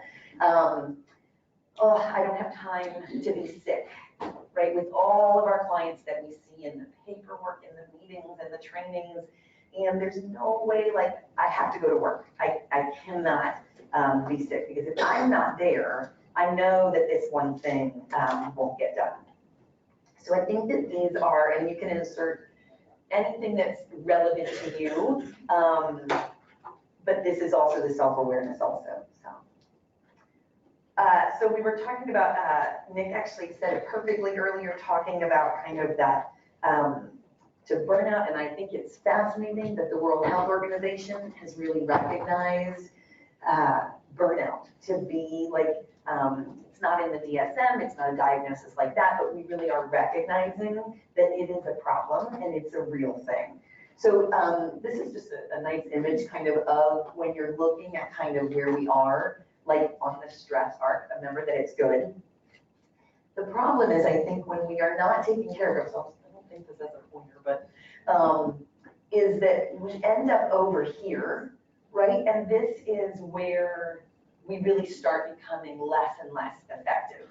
I had a clinician that worked for me that was working with the immigrant population, and even she didn't recognize it. And I think sometimes there's maybe a misnomer, maybe that those of us in the health or the helping professions do take care of ourselves, because certainly we're helping other people learn how to take care of themselves.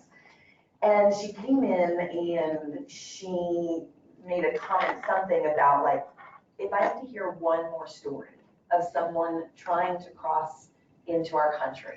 Now, she was working, this is her passion.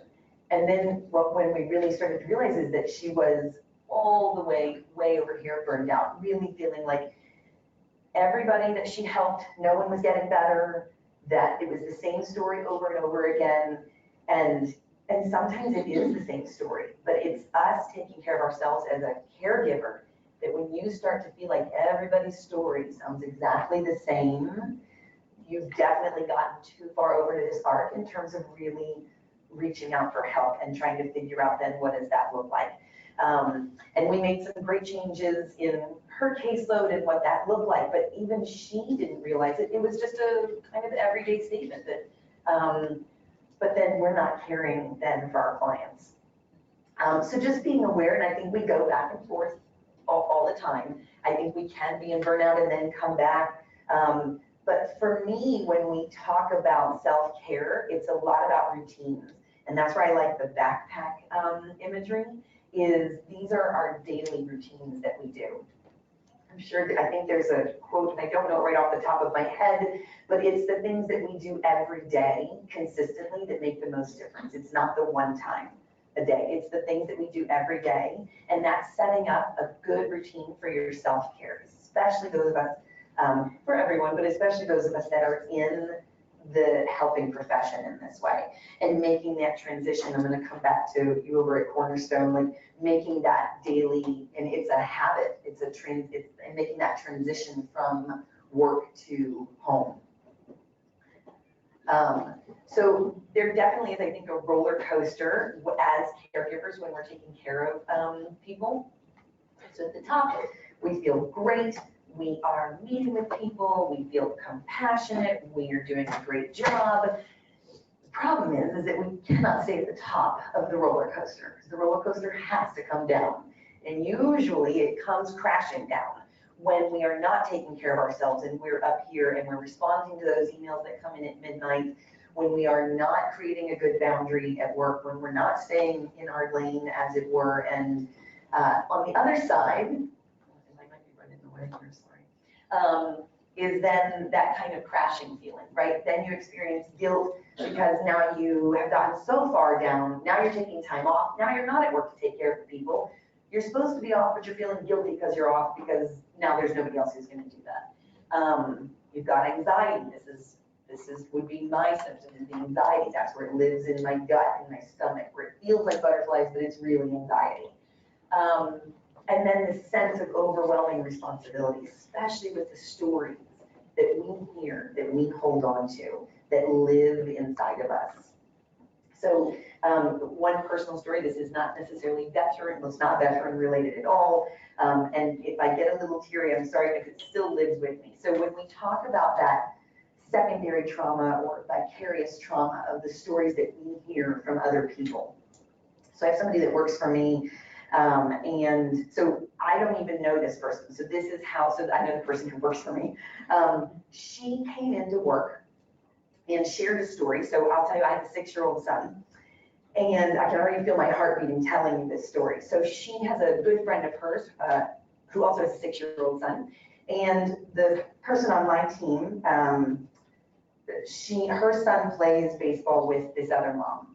And what we learned is that this other mom, it was getting her kids ready to leave, and her 6-year-old was playing in her, it was a minivan, some type of car in the parkway, in her driveway.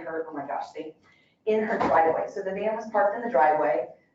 She opened the door, kids are getting in and out. She goes out to the car, and her son somehow her 6-year-old was playing like on the tops of the seats, and somehow got caught in the seatbelt. And she said, hold on. She was gonna run in and get scissors. She couldn't get it with her hands. She goes inside to get scissors. She comes back out, and he died. And he choked himself because he got nervous. So for me, I don't know her. But as a 6-year-old son, that lives with me, like in my cells. So for any of us that are listening to traumatic stories every day, it stays inside of you. Especially hearing about the military, right? Like that you're trained really to suppress that fear and to not be able to come and share that. So then as a provider to hear it on any level, right? So that was personal to me because I have a 6-year-old. So anyone who else has been in the military, or you hear a story that's similar to that, or you have a family member, that's why we need to take care of ourselves. This story happened probably a year ago, and still I get like shaky. I found myself thinking about it in the shower. I don't know this mom, but what I know is that it was very close to home for me. So I think that's like when we think about that mind-body connection, we have to take care of ourselves because we really, otherwise we will burn out. And I think probably all of us, myself included, I've definitely gone through phases in my career where I'm like, oh, I do not want to do this anymore. I just can't listen anymore. I'm not helpful. But I've had really great support. I've had great family support, great supervisory support. I love the slide earlier about finding that supervisor. And unfortunately, I know there's lots of supervisors out there that really cannot give you that support. Then find a peer that can give you that support, because otherwise it's hard to have much longevity in this practice. So, all right, sorry about that. But just for me, that's really impactful about the trauma that lives with us when it's not our own trauma. So talking about stress and the other ways that it comes out. So I've already mentioned mine comes out in my stomach and in my gut, but there's lots of other ways, right? It doesn't just come out in our emotions, it's in our behavior. You know, we talk about the coping. I think Nick shared his cigar and his journaling. I'm gonna go with self-care for that, Nick. But we definitely use a lot of unhealthy coping strategies. And I know a lot of people also sometimes will automatically jump to alcohol and drugs, but we use a lot of other things that are not healthy for coping. Food is a big one. We don't talk a lot about our unhealthy coping with food.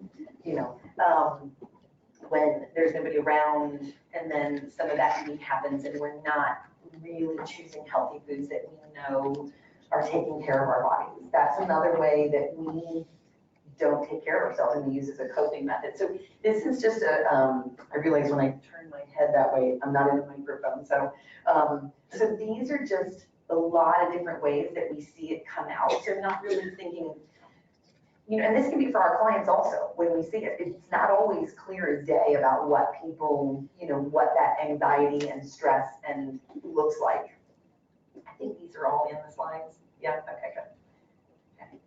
All right, so here's a few things that get in the way of taking care of our self-care. So a lot of us think that it's selfish, that we don't have time.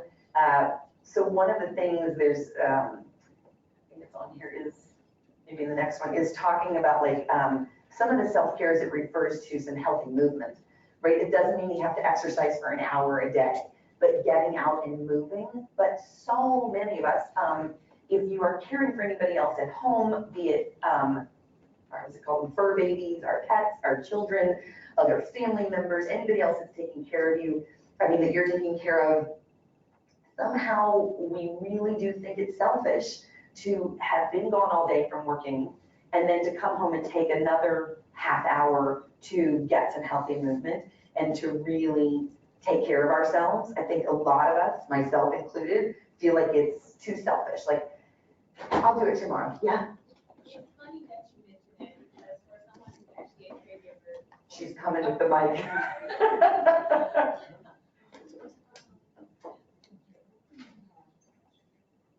We're just waiting on the mic. I thought I'd let our at-home participants.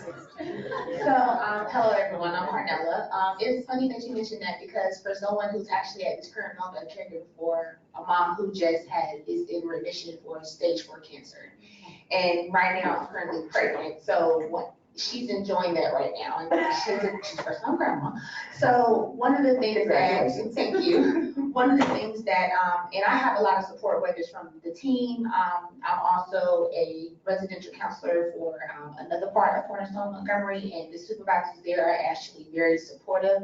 It feels funny because when I just had a little traumatic incident that happened last week and I had to go to the ER.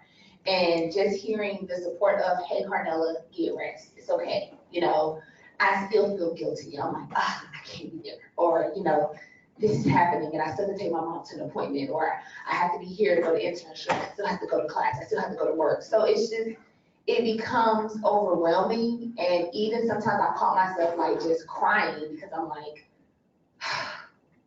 when is this gonna get better? Like, am I ever gonna have just a leadway, just like everything is okay. So it's just, it does become very stressful, you know. It is stress that we end up bringing on ourselves because when we hear the get rest, it's okay, take a day off, it's kind of like, right, like, but if I don't come in another day, right, what happens? So how many more things you have to do? Right. You didn't come in for that one day. Right.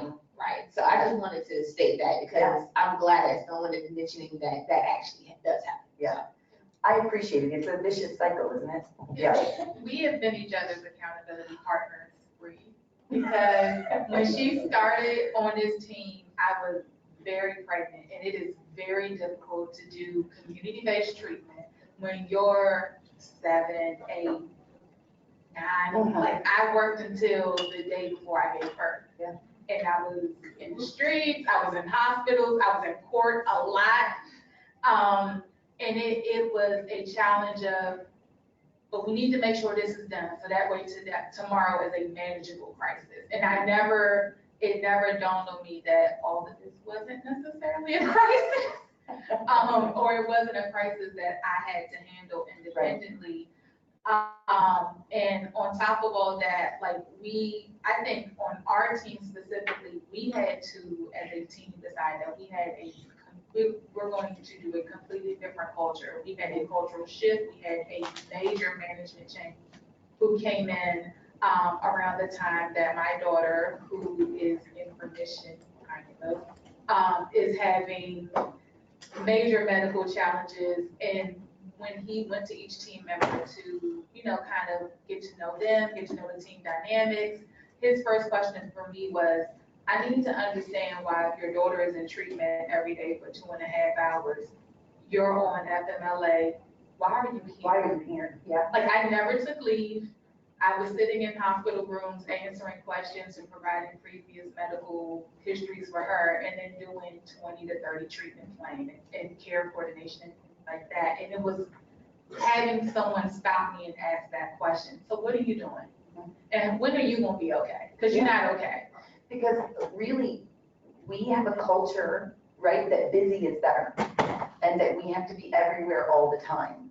And we need to get away from that culture because it's not healthy for anyone. We all know we work, and we also have a personal life. That's not a surprise. We all go home at night somewhere. And so I don't think there's any such thing as balance. I think it's trying to integrate those two things and trying to find a healthier schedule for that. So some of these, and I'm watching my time, so I think actually you guys just kind of pointed on all of them. So unreasonable sense of responsibility, asking for help is unacceptable. This is a big one. We have to ask for help. Not only do we have to ask for it, we have to let people help us.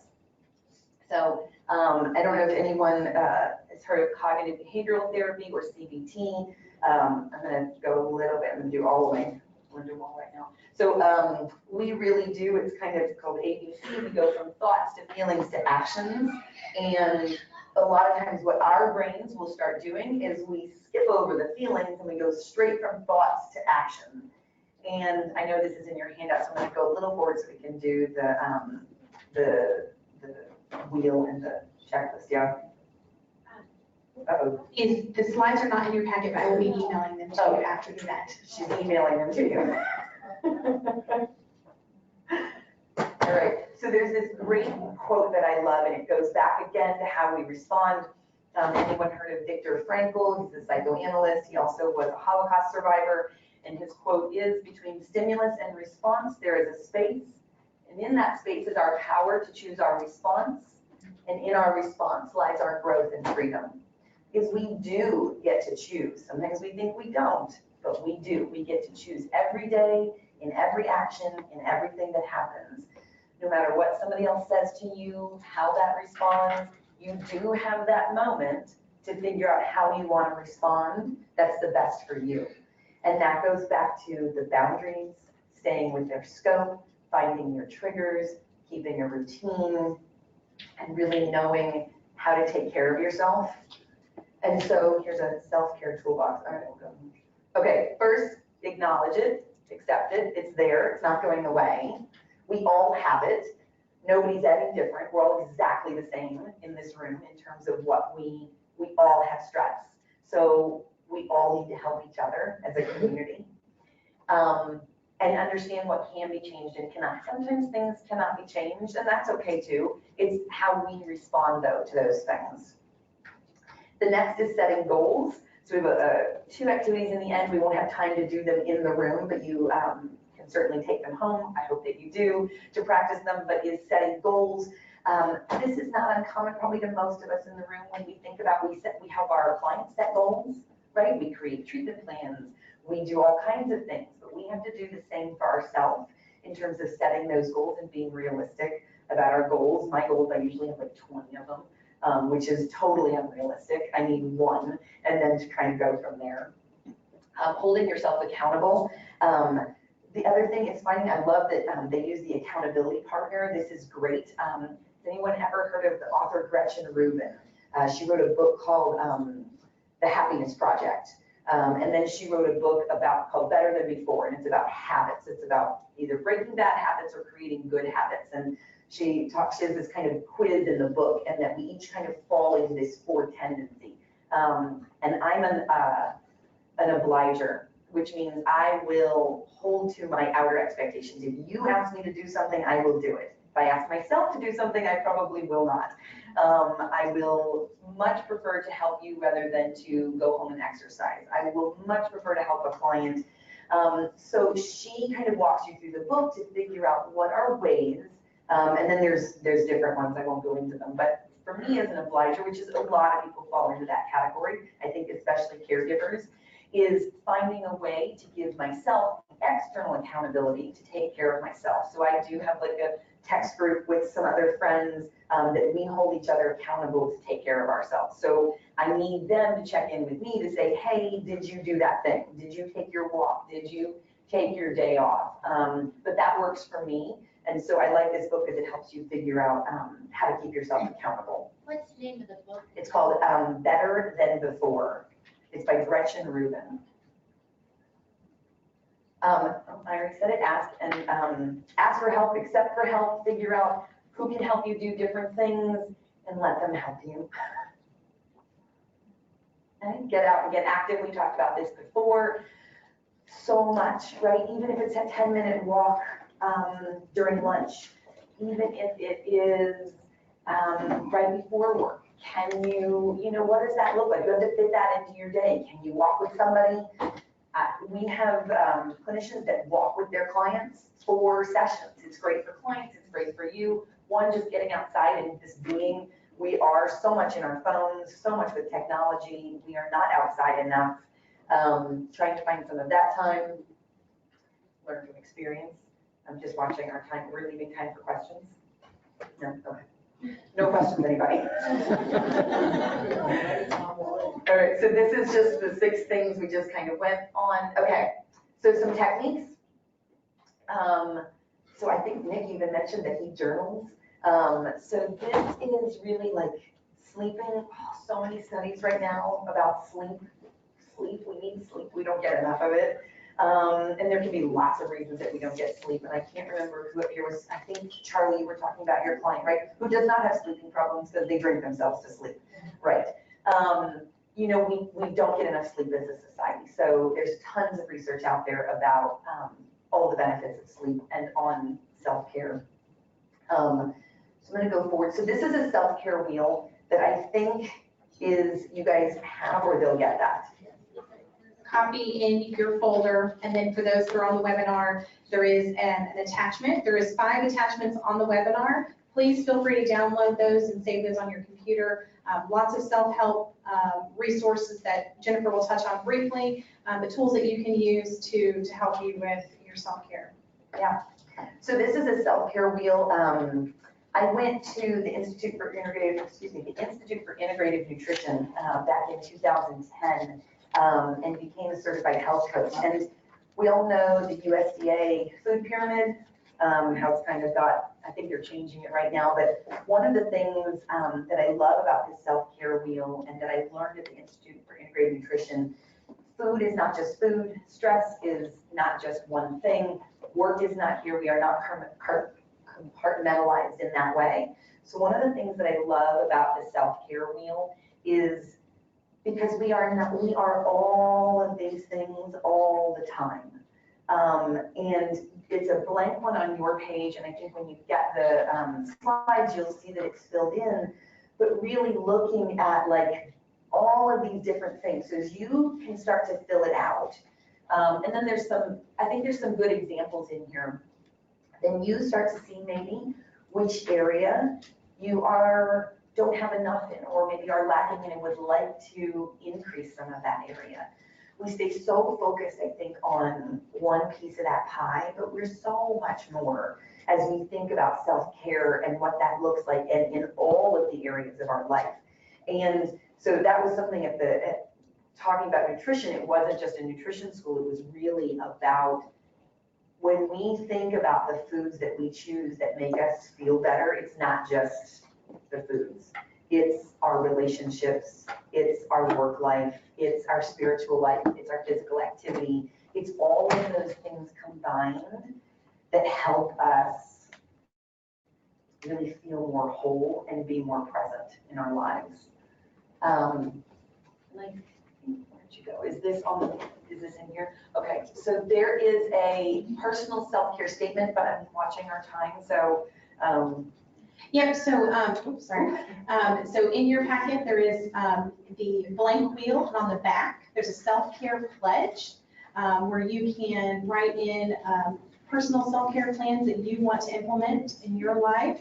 And again, there's lots of great examples on that self-care wheel. There's actually the filled-in copy is in your handout as well. And you have the ability to write in your pledge, things that you want to pledge to yourself. And again, we are kind of tight on time, but these are things, tools that you can take home and utilize for your personal, self-care technique. yeah. So I love this. I did a presentation on gratitude, and I really like this, was don't worry, instead of don't worry, be happy, get grateful, be happy. So we haven't talked a lot about gratitude, and it's 11:30, but I think that gratitude is an enormous part of self-care and recognizing all of the other good things that are happening and what you can be grateful for, and finding a practice. I love it, a daily practice of really, I'm sure probably everyone in here has heard it, but I think it goes back to what Steve said about like actually doing it, right? Is making that a practice and writing those 3 to 5 things down that you are grateful for, but whether that's in the morning, whether that's in the evening. And so the next one I have is the self-care checklist, which I think is also in your packet. So self-care checklist. So this is, I think, one of the best tools that I've used, and this is something to do in the mornings. And I just heard a time management seminar yesterday, and the statement was, if you say you don't have time, it means it's not a priority for you, because we do have time. We do have time because we're on Instagram and Facebook and social media, and we're on Netflix, or at least I am. So I know I have time. We all have 10 minutes that we can give ourselves. This is self-care checklist that has a place for you in the morning to put your 3 top to-dos. That can be personal, work. Mine, when I do it, I try to make it more personal. 3 gratitudes, 3 things you're grateful for, and some affirmations.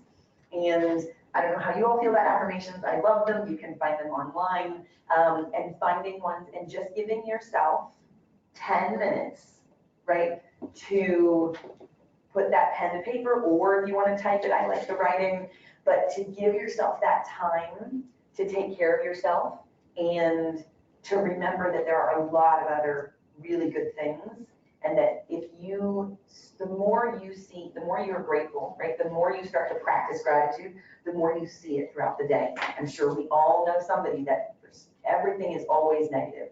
This is wrong, nothing's right. Because the more you see negative, the more you will see negative. And then we just like this quote, almost everything will work again if you unplug it for a few minutes, even yourself. But I don't think we have time for questions. We do not. Cool, review. We do not, but thank you so much, Jennifer. And I do actually want to call our speakers up here really quickly, and I'm going to have Mike Ball come join us real quick. Yes, I had to turn that off. Just want to say thank you to our speakers today, to Jennifer, to Nick. I think we might have lost, we got Charlie back here, we might have lost Steve, he might be out, but we just wanted to say thank you guys for participating in this today and give you just a little token of our appreciation.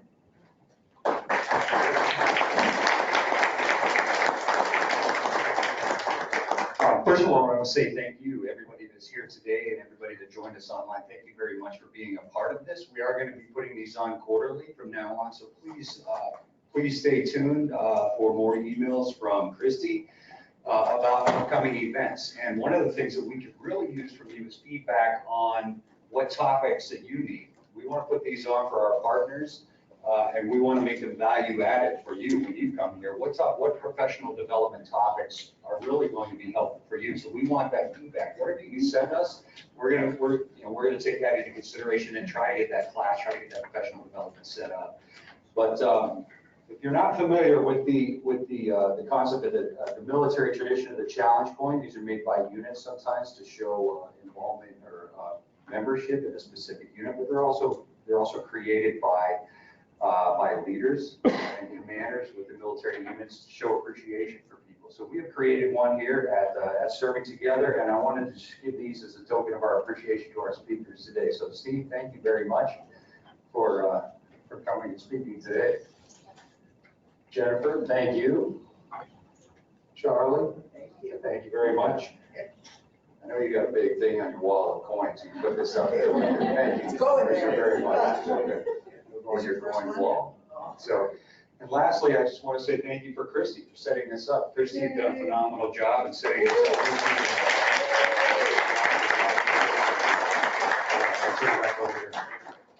Thank you, Mike, and thank you all for joining us today.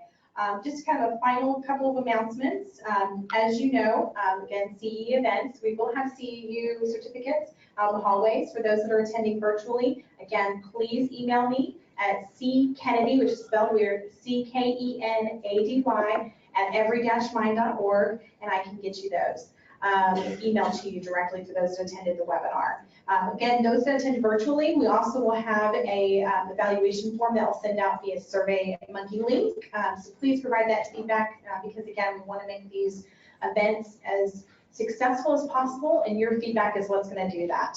So thank you all again for participating today. I will be emailing out a copy of the slides. There was a lot of them, and it costs a lot of money to print them, so I was trying to be mindful of that, but you will get a copy of that. We also recorded this presentation, and we will make it available to you if you ever need to watch it again, or want to share it with your coworkers and friends that maybe didn't get to attend today. So thank you again. Please note, after this, those that are here in person, we have lunch outside, we have sandwiches, we have salad, we have chips and cookies and all kinds of wonderful things. We encourage you to join us after this for a more networking session, a more robust networking session. And the point will be to kind of talk a little bit about what we talked about today, but also incorporate in what we're talking about with the America Serves Network that we're a part of. So thank you again, and please get some lunch and your CEUs out in the hallway, and come back in and join us for a networking session shortly.